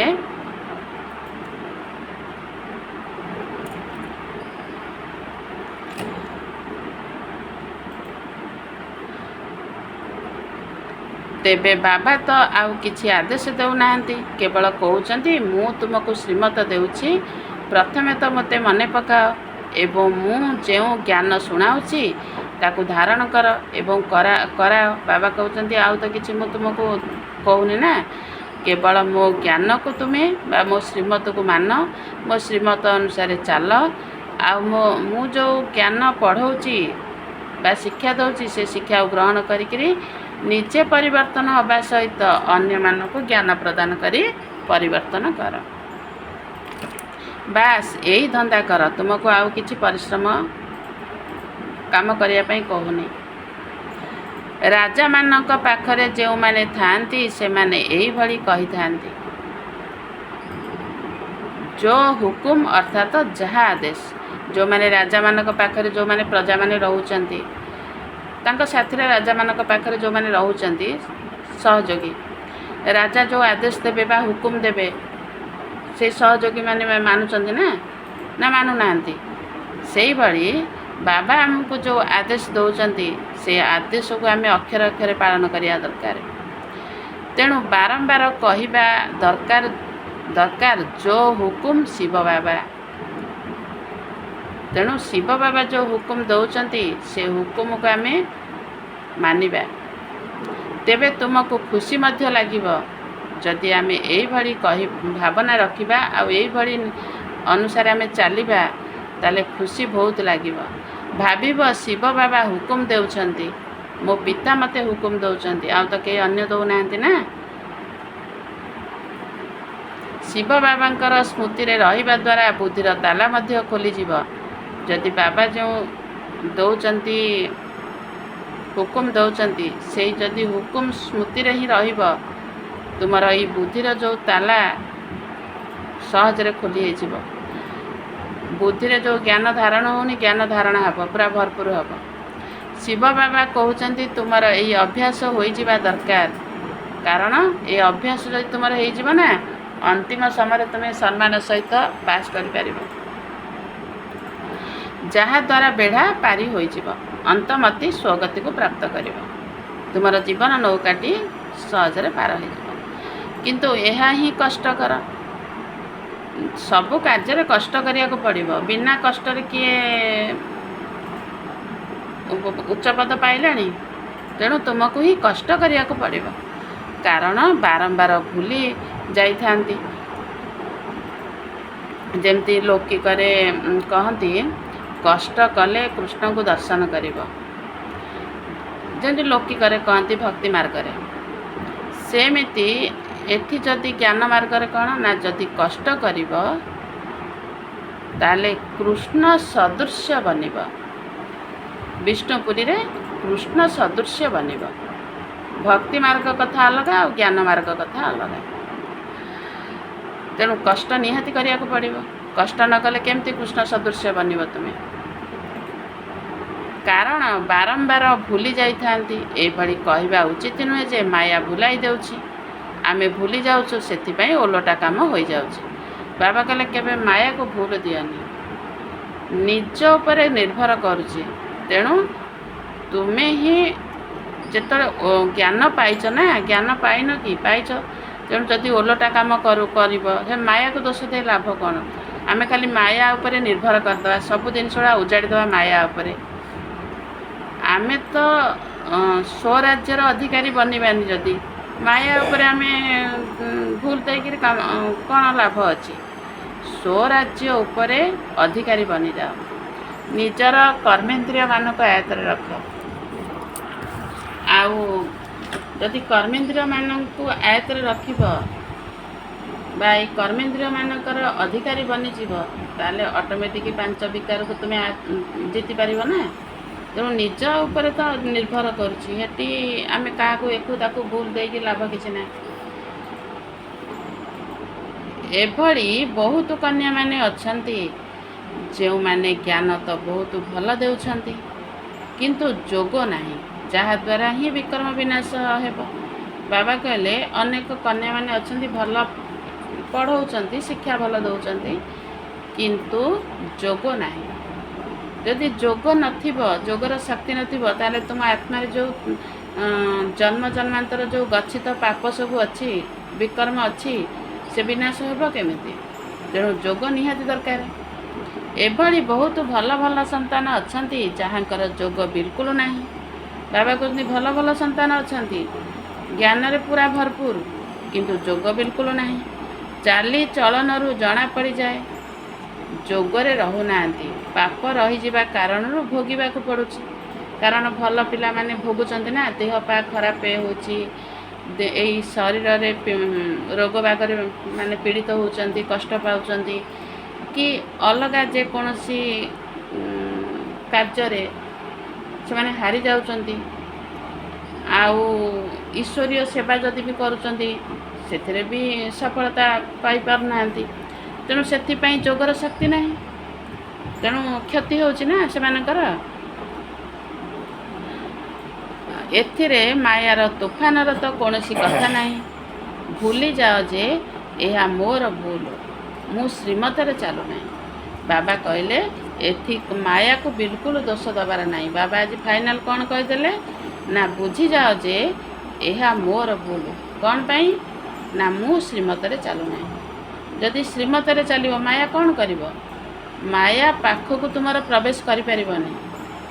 ତୁମେ ମାୟାର ବର୍ତ୍ତମାନ ଅଧୀନ ହୋଇଛ, ତୁମେ ମାୟାକୁ ହିଁ ଜିତିଯିବ। ଶୀଘ୍ର ଜିତିକିରି ତାକୁ ଅଧୀନ କରିଦେବ। ତୁମେ ଅଧିକାରୀ ବନିଯିବ ଯଦି ଶ୍ରୀମତରେ ତୁମେ ଚାଲିବ। ଯଦି ଶ୍ରୀମତରେ ନ ଚାଲୁଥିବ, କେମିତି ତୁମେ ବିଜୟ ରତ୍ନ ବନିବ? ତେଣୁ ଶ୍ରୀମତରେ ଯଦି ଯେଉଁମାନେ ଚାଲୁଛନ୍ତି, ସେମାନେ କେବେ ମାୟାକୁ ଭୁଲ ତ ଦେଇପାରିବେନି। ଆଉ ସେ ତ ସବୁବେଳେ ତାଙ୍କର ସିଧା ରାସ୍ତାରେ ସେ ଚାଲିଲେ ନା। ଏଠାକୁ ତୁମେ ରାଜଯୋଗ ଶିଖିବା ପାଇଁ ଆସିଛ, ଏଠାରେ ପ୍ରଜାଯୋଗ ଶିଖାଯାଉନାହିଁ। ବାବା କହିଲେ ତୁମେ ଆସିଛ କ'ଣ? ଏଠି ରାଜଯୋଗ ଶିଖିବ ନା, ମାନେ ରାଜା ହେବ ତୁମେ। ସତ୍ୟ ଯୁଗରେ ତୁମେ ରାଜପଦ ପାଇବ ବା ରାଜା ରାଜକୂଳରେ ତୁମେ ଆସିବ, ଦୈବୀ କୂଳରେ। ତେଣୁ ଏଠି ତ ପ୍ରଜା ପାଇଁ ଶିଖାଯାଉନି, ପ୍ରଜା ପାଇଁ ଏଠି ଶିଖାଯାଉନି, ଏଠି ରାଜାମାନଙ୍କ ପାଇଁ ଶିଖାହେଉଛି। ମାନେ ତାକୁ ସେଥିପାଇଁ କୁହାହେଉଛି ରାଜଯୋଗ। ମାତା ପିତା ତ ଅଛନ୍ତି, ସେମାନଙ୍କୁ ଅନୁକରଣ କର, ତେବେ ତୁମେ ମଧ୍ୟ ସିଂହାସନର ଅଧିକାରୀ ହୋଇପାରିବ। ବାବା କହିଲେ ତୁମ ସାମ୍ନାରେ ମାତା ପିତା ଅଛନ୍ତି ନା, ଜଣେ ଯିଏ ହେଲେ ମୁରବୀ ଅଛନ୍ତି ନା। ଯେମିତି ଘରେ ଲୌକିକରେ କହୁଛି, ଯେମିତି ମନେକର ବାପା ମା ଥିବେ, ବାପା ମା ଭଲ ରାସ୍ତାରେ ଯାଉଥିବେ, ପୁଣ୍ୟ କାମ କରୁଥିବେ, ଆଧ୍ୟାତ୍ମିକ ଲାଇନରେ ଯାଉଥିବେ, ସେଇ ପୁଅ ଝିଅ ତାଙ୍କୁ ଶିଖିକିରି ହିଁ ସେଇ ଲାଇନରେ ଯିବେ ନା। ମାତା ପିତା ଯଦି ଭଲ ଲାଇନରେ ଯାଉଛନ୍ତି, ପିଲା କାହିଁକି ଅବାଟରେ ଯିବ? ସେଇ ଶିକ୍ଷା ସେ ପାଇବ, ପାଇଲେ ଅଟୋମେଟିକ୍ ତା'ର ମାତା ପିତାଙ୍କୁ ଅନୁକରଣ କରିକି ସେ ଚାଲିବ ନା, ସେ ଆଉ ଖରାପ ଦିଗକୁ ଯିବ କି? ସେମିତି ଆମର ଈଶ୍ୱରୀୟ କୂଳରେ ଆମର ମାତା ପିତା କିଏ? ମମା ଯିଏ ଜଗଦମ୍ବା ସରସ୍ୱତୀ, ଆଉ ପିତା ହେଉଛନ୍ତି ବ୍ରହ୍ମା ବାବା ଅଛନ୍ତି ନା। ତେଣୁ ଆମେ ଏଇ କୂଳକୁ ଯେହେତୁ ଆସିଛେ, ଆମ ସାମ୍ନାରେ ମାତା ପିତା ଅଛନ୍ତି। ତେଣୁ ଏମାନଙ୍କୁ ଆମେ ଅନୁକରଣ କରିବା। ଏମାନେ କେଉଁ ରାସ୍ତାରେ ଯାଇଛନ୍ତି, ଏମାନେ କେଉଁ କର୍ମ କରିଛନ୍ତି, ଏଙ୍କର ଶିକ୍ଷା କ'ଣ, କେତେ ମାନେ ସମସ୍ତଙ୍କର ସେବା କରି ଉନ୍ନତି କରିଛନ୍ତି, କେତେ ବାଧାବିଘ୍ନ ପରିସ୍ଥିତିକୁ ଏମାନେ ସାମ୍ନା କରିଛନ୍ତି, କେତେ ଆତ୍ମାମାନଙ୍କର କଲ୍ୟାଣ କରିଛନ୍ତି, କେତେ ପୁରୁଷାର୍ଥ କରିଛନ୍ତି ମେହନତ କରିକିରି। ତେଣୁ ଆମେ ସବୁ ଶିକ୍ଷା ପାଇକିରି ଆମେ ଆଗକୁ ବଢ଼ିବା ନା। ଯଦି ବଢ଼ିବା, ସେ ଯେମିତି ଆମର ମାତା ପିତା ସିଂହାସନର ଅଧିକାରୀ ବନି ଯାଉଛନ୍ତି, ନମ୍ବର 1 ପଦପଦବୀକୁ ପ୍ରାପ୍ତ କରୁଛନ୍ତି, ଆମେ ଯଦି ଅନୁକରଣ କରିବା ସେମିତି ଆମେ ବି ପ୍ରଥମ ନମ୍ବରରେ ଯିବା, ଆଉ ଆମେ ବି ସେମିତି ସିଂହାସନର ଅଧିକାରୀ ବନିଯିବା। ଏମାନେ ସେଠାରେ ଯାଇ ଶ୍ରୀ ଲକ୍ଷ୍ମୀ ଶ୍ରୀ ନାରାୟଣ ହେଉଛନ୍ତି। ତେଣୁ ମାତା ପିତାଙ୍କୁ ଅନୁକରଣ କରିବା ଉଚିତ। ବାବା କହିଲେ ତୁମର ଈଶ୍ୱରୀୟ କୂଳରେ ମାତା ପିତା କିଏ? ମମା ଆଉ ବ୍ରହ୍ମା ବାବା। ଏମାନେ ସତ୍ୟ ଯୁଗରେ ଯେଉଁ ଲକ୍ଷ୍ମୀ ନାରାୟଣ ହେଉଛନ୍ତି ନା। ତେଣୁ ଏମାନଙ୍କୁ ଯଦି ଆମେ ଅନୁକରଣ କରିବା, ତାହେଲେ ସେ ଲକ୍ଷ୍ମୀ ନାରାୟଣଙ୍କର ରାଜ୍ୟରେ ଆମେ ଯାଇକି ରାଜତ୍ୱ କରିପାରିବା।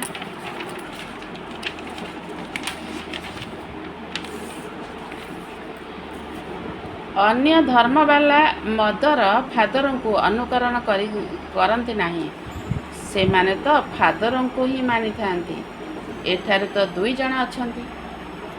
ଅନ୍ୟ ଧର୍ମବାଲାମାନେ କ'ଣ ଖାଲି କେବଳ ପିତାଙ୍କୁ ମାନିଥାନ୍ତି, ନିଜର ଇଷ୍ଟ ଦେବତାଙ୍କୁ ମାନିଥାନ୍ତି, ଦେବୀଙ୍କୁ ମାନନ୍ତି ନାହିଁ। ତେଣୁ ଆମେ ତ ଏଇଠି ଉଭୟଙ୍କୁ ମାନିବା ନା। ସେ ଭକ୍ତି ମାର୍ଗ କଥା ଅଲଗା, ଜ୍ଞାନ ମାର୍ଗ କଥା ଅଲଗା। ଏଠି ଆମେ 2 ଜଣଙ୍କୁ ମାନିବା। ତେଣୁ ବାବା କହୁଛନ୍ତି ଗଡ଼ ଈଶ୍ୱର ଯିଏକି ସୃଷ୍ଟିର ରଚୟିତା ଅଟନ୍ତି, ମଦରଙ୍କର ଗୁପ୍ତ ରହସ୍ୟ ରହିଛି। ମା ବାପା ପାଠ ପଢ଼ାଇ ଚାଲିଛନ୍ତି ଏବଂ ବୁଝାଉଛନ୍ତି ଏଭଳି କର ନାହିଁ, ଏଭଳି କର। ଶିକ୍ଷକ ଯଦି କୌଣସି ଦଣ୍ଡ ଦେବେ, ତେବେ ସ୍କୁଲ ଭିତରେ ହିଁ ଦେବେ ନା। ଏମିତି ନୁହେଁ ଯେ ପିଲା କହିବ ମୋର ଇଜ୍ଜତ ନେଉଛ। ଲୌକିକ ପିତା ଯଦି 5-6 ଜଣ ପିଲାଙ୍କ ସମ୍ମୁଖରେ ଚାପୁଡ଼ା ମାରିବେ, ତେବେ ପିଲା କ'ଣ ଏପରି କହିବ ଯେ ମୋତେ 5-6 ଜଣଙ୍କ ଆଗରେ କାହିଁକି ମାରିଲ? ନା, ଏଠାରେ ତ ପିଲାମାନଙ୍କୁ ଶିକ୍ଷା ଦିଆଯାଉଛି, ଯଦି ଚାଲିପାରୁନାହଁ ତେବେ ଗୃହସ୍ଥ ବ୍ୟବହାର ରହି ପୁରୁଷାର୍ଥ କର। ଯଦି ଏଇଠି ରହି ଅପସେବା କରିବ, ତେବେ ଯାହା ବି ଅଳ୍ପ ବହୁତ ଜମା ଥିବ ତାହା ମଧ୍ୟ ଶେଷ ହୋଇଯିବ। ଯଦି ନ ପଢ଼ିବାର ଅଛି ତେବେ ଛାଡ଼ିଦିଅ। ମାନେ ସେଣ୍ଟରରେ ଯେଉଁ କୁମାର କୁମାରୀମାନେ ରହୁଛନ୍ତି ତାଙ୍କ ବିଷୟରେ ବାବା କହୁଛନ୍ତି। ବାସ୍ ମୁଁ ଚାଲିପାରୁନାହିଁ, ନିନ୍ଦା କରିବା କ'ଣ ଦରକାର? ବାବା କହିଲେ ଯଦି ଚାଲିପାରୁନା ତୁମେ ଯାଇ ଘର ଗୃହସ୍ଥରେ ପୁରୁଷାର୍ଥ କର। ନିନ୍ଦା ବି କରିବାର ଏଠି ନାହିଁ ନା। ଏଠି ରହିକି ନିନ୍ଦା କାର୍ଯ୍ୟ କଲେ କେମିତି ହେବ? ଯାହା ସବୁ ରୋଜଗାର ସମାପ୍ତ ହୋଇଯିବ। ଅନେକ ସନ୍ତାନ ଅଛନ୍ତି, କେହି ପଢ଼ିବେ, କେହି ମଧ୍ୟ ପାଠପଢ଼ା ଛାଡ଼ିଦେବେ। ପ୍ରତ୍ୟେକଙ୍କୁ ନିଜର ପାଠପଢ଼ାରେ ମସ୍ତ ରହିବା ଦରକାର, କାରଣ ପାଠପଢ଼ା ଉପରେ ସବୁ ପଦପଦବୀ ନିର୍ଭର କରୁଛି। ସତ୍ୟ ଯୁଗରେ ତୁମେ କେଉଁ ପଦପଦବୀ ପାଇବ ए पाठपढ़ा उपर निर्भर करुछि।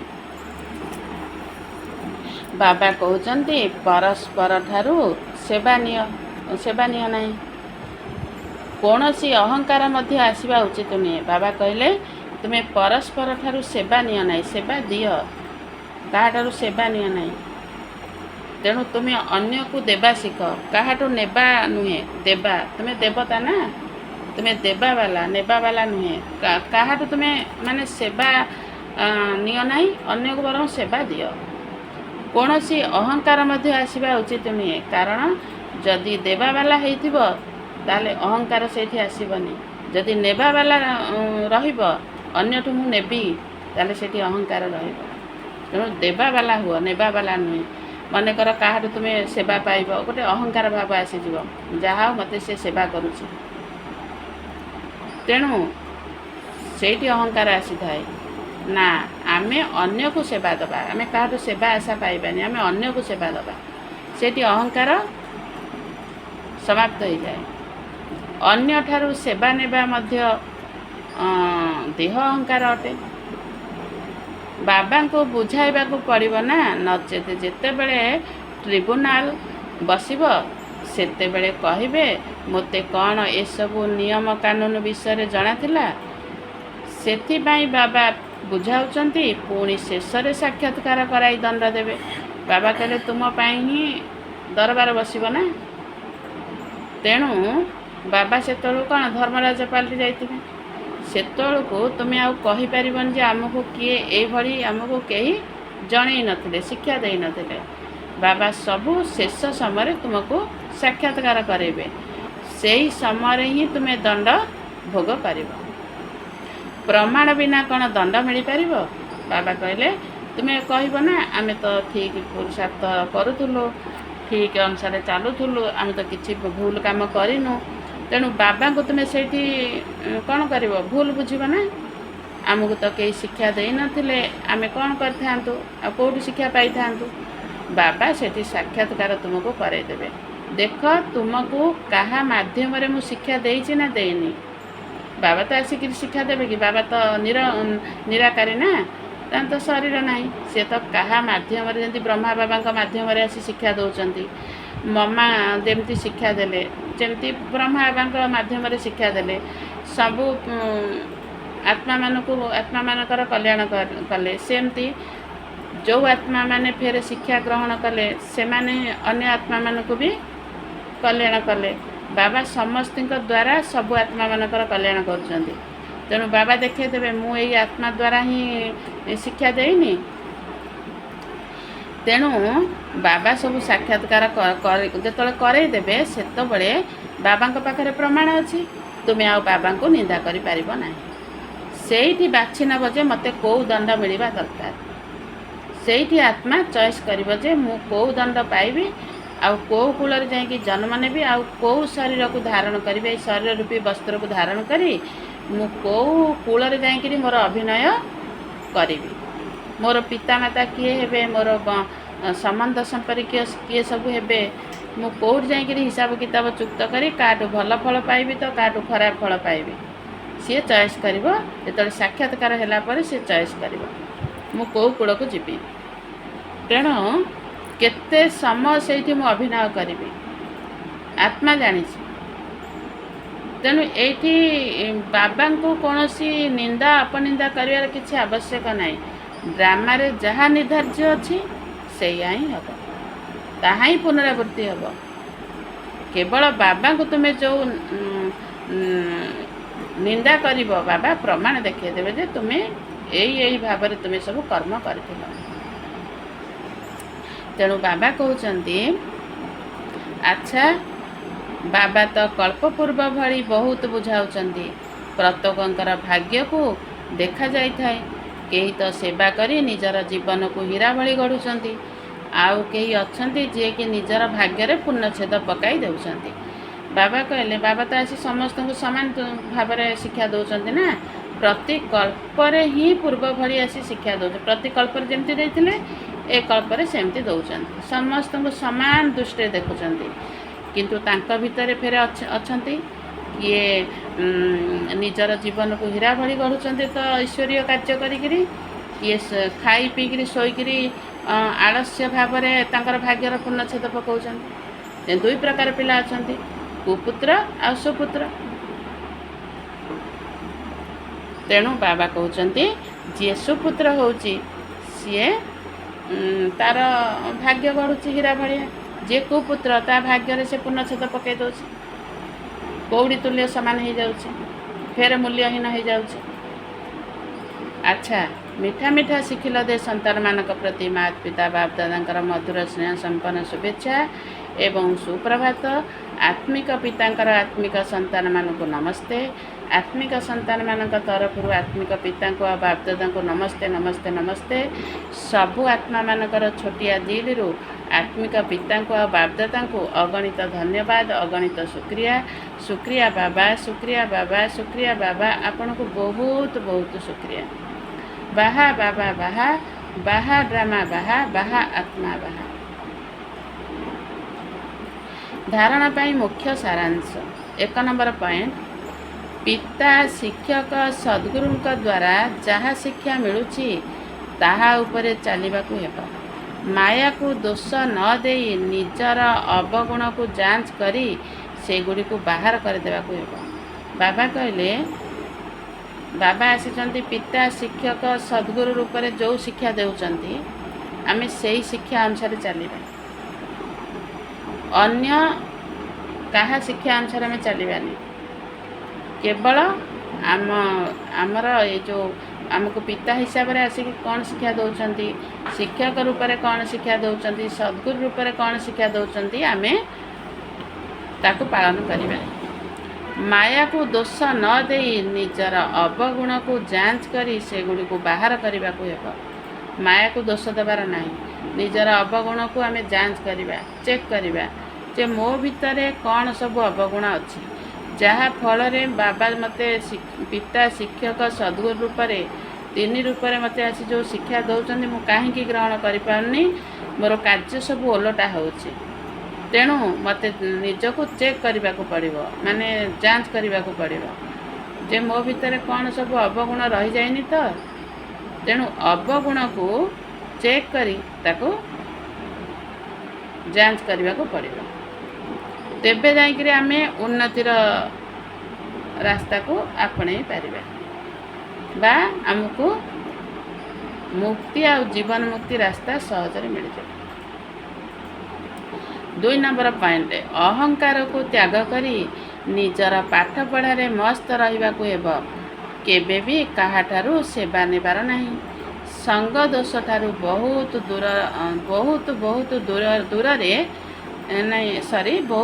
दूरे रहिबाकु हेबो। बाबा कहले अहंकार को त्याग करी निजर पाठ पढ़ारे मस्त रहिबाकु हेबो। अहंकार कोठी आसे? देह अभिमान रहिले अहंकार आसीबो। तेणु आमे अहंकार करबानी, कहार धन संपत्ति देखिकी, कहार शरीर को देखिकी, कहार शरीर साजसज्जा को देखिकी, आउ कहार जो भल काम देखिकी का नाम रूप रे फसिबार नहीं, सेठी अहंकार आसीजिवो। तेणु आमे निज आत्मा को देखिबा, निज आत्मार कौन कल्याण हम, निज आत्मा को देखिबा, निजर आत्मा केमती आत्मार कल्याण हम से पुरुषार्थ करिबा। मो आत्मा पाखरे जो आत्मा माने रहउचंती सेमानकर कल्याण मु केमती करिबी से चिंताधारा करिबा। सारा विश्व रे जेते आत्मा सब अछंती सेमानकर केमती कल्याण भावना करिबी सेति प्रति चिंता करिबा। प्रकृतिर 5 तत्वर वातावरण को केमती मु शुद्ध करिबी, शुद्ध वायुमंडल उत्पन्न करिबी सेति प्रति चिंताधारा करिबा मा चिंतन करिबा। तेणु यही भली सब जदि आमे चिंतन रहिबा सेति अहंकार आसीबो कोठु? जदि अन्य को देखिबा ताले अहंकार आसीबो, निज को देखिले अहंकार आसीबो। सेठी आमे ए सब जदि चिंताधारा रे मस्त रहिबा ताले अहंकार ठारू आमे मुक्त हो जिबा।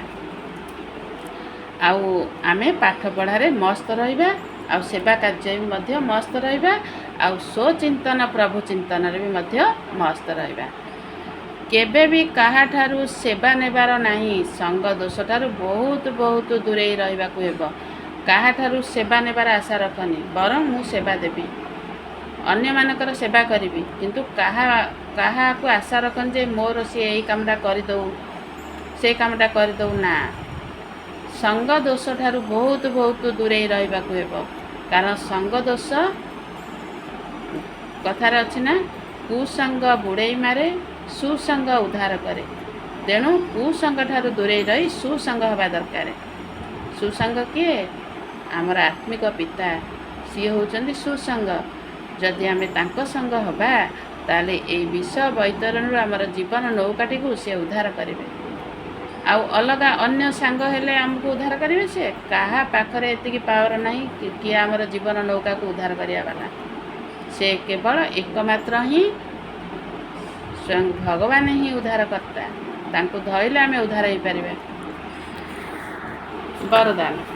ବାବା ଆଜି ମୋ ଆତ୍ମାକୁ କ'ଣ ବରଦାନ ଦେଇଛନ୍ତି? ବାବାଙ୍କର ବରଦାନୀ ହସ୍ତ ମୋ ମସ୍ତକ ଉପରେ ଅଛି, ଆଉ ମୋ ଆତ୍ମା ବାବାଙ୍କର ବରଦାନୀ ହସ୍ତର ସ୍ପର୍ଶକୁ ଅନୁଭବ କରୁଛି। ବାବା ଆଜି ବିଶେଷ ବରଦାନ ମୋ ଆତ୍ମାକୁ କ'ଣ ଦେଇଛନ୍ତି? ସଂକଳ୍ପର ଇଙ୍ଗିତ ଦ୍ୱାରା ସାରା କାରବାର ଚଲାଉଥିବା ସର୍ବଦା ଲାଇଟ୍ ମୁକୁଟଧାରୀ ହୁଅ। ବାବା କହିଲେ ସଂକଳ୍ପ, ବ୍ରାହ୍ମଣ ଜୀବନର ସଂକଳ୍ପ ହେଉଛି ମଞ୍ଜି। ତେଣୁ ଆମେ ଯେମିତି ସଂକଳ୍ପ କରିବା ସେମିତି ଫଳ ଆମ ପାଖକୁ ଆସିବ। ତେଣୁ ଆମେ ସବୁବେଳେ ସଂକଳ୍ପକୁ ଆମେ ଇଙ୍ଗିତ କରିବା। ଆମ ସଂକଳ୍ପ ଶୁଦ୍ଧ ସଂକଳ୍ପ ବନୁଛି ନା ଅଶୁଦ୍ଧ ସଂକଳ୍ପ ବନୁଛି? ଯଦି ଶୁଦ୍ଧ ସଂକଳ୍ପ ବନିଲା ତ ତାହେଲେ ଆମକୁ ଫଳ ସେମିତି ଆସିବ, ମିଠା ଫଳ। ଯଦି ଅଶୁଦ୍ଧ ସଂକଳ୍ପ ହେଲା ତାହେଲେ ଆମକୁ ଖରାପ ଫଳ ଆମ ପାଖକୁ ଆସିବ, ସେ ପିତା ଫଳ ହେଉ କି କଷା ଫଳ। ତେଣୁ ଯଦି ଯିଏ ସଂକଳ୍ପକୁ ଶୁଦ୍ଧ ରଖିକିରି ଯିଏ ସଂକଳ୍ପର ଭାଇବ୍ରେସନ ଶୁଦ୍ଧତା ଭାଇବ୍ରେସନ ଖେଳେଇଲା, ସିଏ ହିଁ ସର୍ବଦା ଲାଇଟ୍ର ମୁକୁଟଧାରୀ ବନିଯିବ। ସବୁବେଳେ ସିଏ ପବିତ୍ରତାର ମୁକୁଟଧାରୀ। ସବୁବେଳେ ସିଏ ପବିତ୍ରତାର ବାତାବରଣ ସୃଷ୍ଟି କରିବ। ତାର ଯଦି ସଂକଳ୍ପ ଶୁଦ୍ଧ ହେଇଥିବ ତାହେଲେ ଜାଣିବ ସିଏ ପବିତ୍ରତାର ମୁକୁଟଧାରୀ। ସର୍ବଦା ସିଏ ପବିତ୍ରତାର ମୁକୁଟଧାରୀ ବନିକିରି ସେ ଅଛି। ସେ ଉଚ୍ଚ ଆସନରେ ସେ ଅଛି। ଯେଉଁ ପିଲାମାନେ ସର୍ବଦା ହାଲୁକା ସ୍ଥିତିରେ ରହିଥାନ୍ତି ସେମାନଙ୍କର ସଂକଳ୍ପ ବା ସମୟ କେବେ ବି ବ୍ୟର୍ଥରେ ଯାଇନଥାଏ। ବାବା କହିଲେ ଯେଉଁମାନେ ପୁରା ହାଲକା ସ୍ଥିତିରେ ରହନ୍ତି, ଲାଇଟ୍ ସ୍ଥିତିରେ ରହନ୍ତି, ମାନେ ପବିତ୍ରତା ସ୍ଥିତିରେ ରହନ୍ତି, ପବିତ୍ରତା ବ୍ରତକୁ ଧାରଣ କରିଥାନ୍ତି, ଯିଏ ସବୁବେଳେ ଲାଇଟ୍ର ମୁକୁଟକୁ ଧାରଣ କରିଥାଏ ସିଏ ସବୁବେଳେ ହାଲୁକା ସ୍ଥିତିରେ ରହିଥାଏ। ତା'ର ସଂକଳ୍ପ ମଧ୍ୟ ଶୁଦ୍ଧ ସଂକଳ୍ପ, ବ୍ୟର୍ଥରେ କେବେ ତା'ର ସଂକଳ୍ପ ଯାଇନଥାଏ, ଅଶୁଦ୍ଧରେ କେବେ ଯାଇନଥାଏ। ତା ବାତାବରଣ ବି ଶୁଦ୍ଧ ହୋଇଥାଏ। ତା ଚତୁର୍ପାଶ୍ୱର ବାତାବରଣ ମଧ୍ୟ ଅବ୍ୟକ୍ତ ବାତାବରଣରେ ପରିଣତ ହୋଇଯାଏ। କେବଳ ସେହି ସଂକଳ୍ପ ଉଠିଥାଏ ଯାହା ହେବାର ଥିବ। ଯେପରି କଥାରେ କହିବା ଦ୍ୱାରା ନିଜର ଭାବକୁ ବା କଥାକୁ ସ୍ପଷ୍ଟ କରିଥାନ୍ତି, ସେହିପରି ସଂକଳ୍ପ ଦ୍ୱାରା ସାରା କାରବାର ଚାଲିଥାଏ। ବାବା କହିଲେ ଯେମିତି ସଂକଳ୍ପ ଅନୁସାରେ ତୁମର ସେମିତି ଧାରଣା ଆସିବ ନା, ଧାରଣା ଆସିବ। ତେଣୁ ସଂକଳ୍ପ ଅନୁସାରେ ହିଁ ତୁମର କାରବାର ଚାଲିଥାଏ। ତେଣୁ ଯିଏ ଯେମିତି ସଂକଳ୍ପ ଉତ୍ପନ୍ନ କରିବ ତାର ସେମିତି ଶବ୍ଦ ଉଚ୍ଚାରଣ ହେବ, ସେହି ଅନୁସାରେ ତା'ର କାରବାର କର୍ମ ବି ଚାଲିବ। ତେଣୁ ଯେଉଁମାନେ ଲାଇଟ୍ର ମୁକୁଟଧାରୀ ବନିଥାନ୍ତି ତାଙ୍କ ସଂକଳ୍ପ ସବୁବେଳେ ଉଚ୍ଚ ସଂକଳ୍ପ ସୃଷ୍ଟି ହୋଇଥାଏ, ନୀଚ ସଂକଳ୍ପ ନୁହେଁ। ଯେତେବେଳେ ତୁମେମାନେ ଏହିଭଳି ବିଧିକୁ ଆପଣାଇ ନେବ ସେତେବେଳେ ଏହି ସାକାର ବତନ ସୂକ୍ଷ୍ମ ବତନ ପାଲଟିଯିବ। ଏଥିପାଇଁ ନୀରବତାର ବା ଶାନ୍ତିର ଶକ୍ତିକୁ ଜମା କର ଏବଂ ଆଲୋକର ମୁକୁଟଧାରୀ ହୋଇ ରୁହ। ବାବା କହିଲେ ଯଦି ତୁମେ ଏଇଭଳି ବିଧିକୁ ଆପଣେଇ ନେବ, କେଉଁ ବିଧିକୁ ନା, ଯେମିତି ମୁଁ ସୂକ୍ଷ୍ମ ବତନରେ ମାନେ ଅଛି, ସାକାର ବତନରେ ଥାଇକି ମଧ୍ୟ ସୂକ୍ଷ୍ମ ବତନରେ ଅଛି, ସେଇଭଳି ତୁମେ ପାଲଟି ଯିବା ଦରକାର। ଏଥିରେ ମାନେ ନୀରବତା ଆଉ ଶାନ୍ତିର ଶକ୍ତିକୁ ଜମା କରିପାରିବ। जदि तुम्हें सब अशरीरी स्थिति को बा फरिश्ता स्थिति को अनुभव करिब ताहले तुम्हें सब बेले नीरवता बा शांतिर शक्ति को जमा करि परिबो एवं आलोकर मुकुटधारी बनिଯିब। तुम पाखरे पवित्रता सुख शांति सबू धीरे तुम्हें भरपूर होगी रहिब। आउ निजे भरपूर हवा सहित अन्य मानक भी भरपूर करिब। आउ तुमर चतुर्पार्श्वर वातावरण को भी तुम्हें शुद्ध बनईदेव है शुद्धता वातावरण खेल। स्लोगान बाबा आज स्लोगान कौन कहते जदि कहीं दुख धाम धाम ठारू निजक दूरे रखिब तेबे केबे भी दुखर ढेउ आसीपार ना। बाबा कहले जदि यही दुख धाम ठारू निजक दूरे रखिब तेबे केबे भी दुखर ढेउ आसीपार ना। जदि सब बेले पवित्रतार ढेउरे आमे खेलुथबा ताले दुखर ढेउ आम पाखक आसीपार ना। सब बेले आमे पवित्रतार ढेउरे आमे खेलिया चेष्टा करिबा ताले ए दुखर ढेउ आम पाखक आसबानी कि आमको टच करबानी। अव्यक्त इशारा निश्चयर मूलदुआ को मजबूत करी सर्वदा निर्भय और निश्चिंत रुह। जेपरी कार रे बैटरी जेतेबेले टिके ढिला हो जाए बा दुर्बल हो जाए बा दुर्बल होई थाए सेतेबेले कार आपे आपे स्टार्ट होई पारे नाही। सेथिपाई अन्य मानक द्वारा टिके धक्का देवा को पड़ी थाए। सेही परी जेउ आत्मा उपरे तुमर विश्वास रही एवं भावुच एहांकठारु मते साहाय्य मिल पारिबो तांकठारु किछिटा सहयोग नहीं आगु बढ़ी जावा उचित। दुर्बलतार कथा गुडी को जदि अधिक न भाबिबो तेबे खुशी रे आगु को बढ़ी जाई पारिबो। एठी जो जड़े भौणी की बुझाई से विषय आज बाबा कही पूरा ठीक ठाक पूरा कही। बाबा कहले जमती गोटे तुम्हें गाड़ी बैटरी गाड़ी जदि तुम्हें तो चार्ज करना से चार्ज तार कमी जाए से बैटरी चार्ज कमी जाए से बैटरी पूरा डाउन हो जाए आ गाड़ीटा स्टार्ट हम कि हबन ना ता कौन हम ना ठेलिबा को पछरे पड़िबो। ठेलिले जाइकरी सी जदि स्टार्ट हैला तो टिके समय चलिबो अधा बाट चलिबो। जदि बैटरी तार बैटरी जदि फुल चार्ज थी दुर्बल नथिबो ढिला नथिबो सब ठीक ठाक थी ताले से ऑटोमेटिक चलिबो। सेमिति बाबा कहउचंती सेही परी जेउ आत्मा उपरे तुमर विश्वास रही एवं भावुच एहांकठारु मते साहाय्य मिल पारिबो तांकठारु किछिटा सहयोग नहीं आगु बढ़ी जावा उचित। बाबा कहले जेमिति तुमर आत्मा रूपी बेटाटी पूरा दुर्बल अच्छी तेणु तुम्हें विश्वास अच्छी जे मु एई आत्मा पाखरु मते किछि सहयोग मिलिबो। तेणु सेई आत्मा उपर जे तुमर विश्वास अच्छी ताहले तुमर किछि दुर्बलता तांको कुह सी जदि जो परामर्श देबे बा किछि सहयोग देबे सेई सहयोग आधार रे तुमको आगु को बढ़िबा उचित पछुको हटिबार नाही। दुर्बलतार कथा गुडी को जदि अधिक न भाबिब तेबे खुशी रे आगु को बढ़ी पारिबो। बाबा कहले तुम पाखरे दुर्बलतार कथा गुडी को तुम पाखको आसुची जदि तुम्हें ताको भाबिब बा भीतर को नब से दुर्बलता कथा को भाबिकी भीतर को नब ताहले जो आत्मा तुमको सहयोग देइछि आगु को बढ़िया पाई ताहले तुम्हें माने कौन करिब ना से जो कथा गुडी को भीतर रखिकी से कथा गुडी को भाबिबा द्वारा तुम्हें आगु को बढ़ी पारिब नाही पछुको हटिଯିब। जदि से कथा गुडी को भाबिबनी से कथा गुडिक दुर्बलता कथा गुडी को आड़े दब भीतर को नबनी ताले खुशी रे आगु को बढ़ी पारिब। ओम शांति ओम शांति ओम शांति।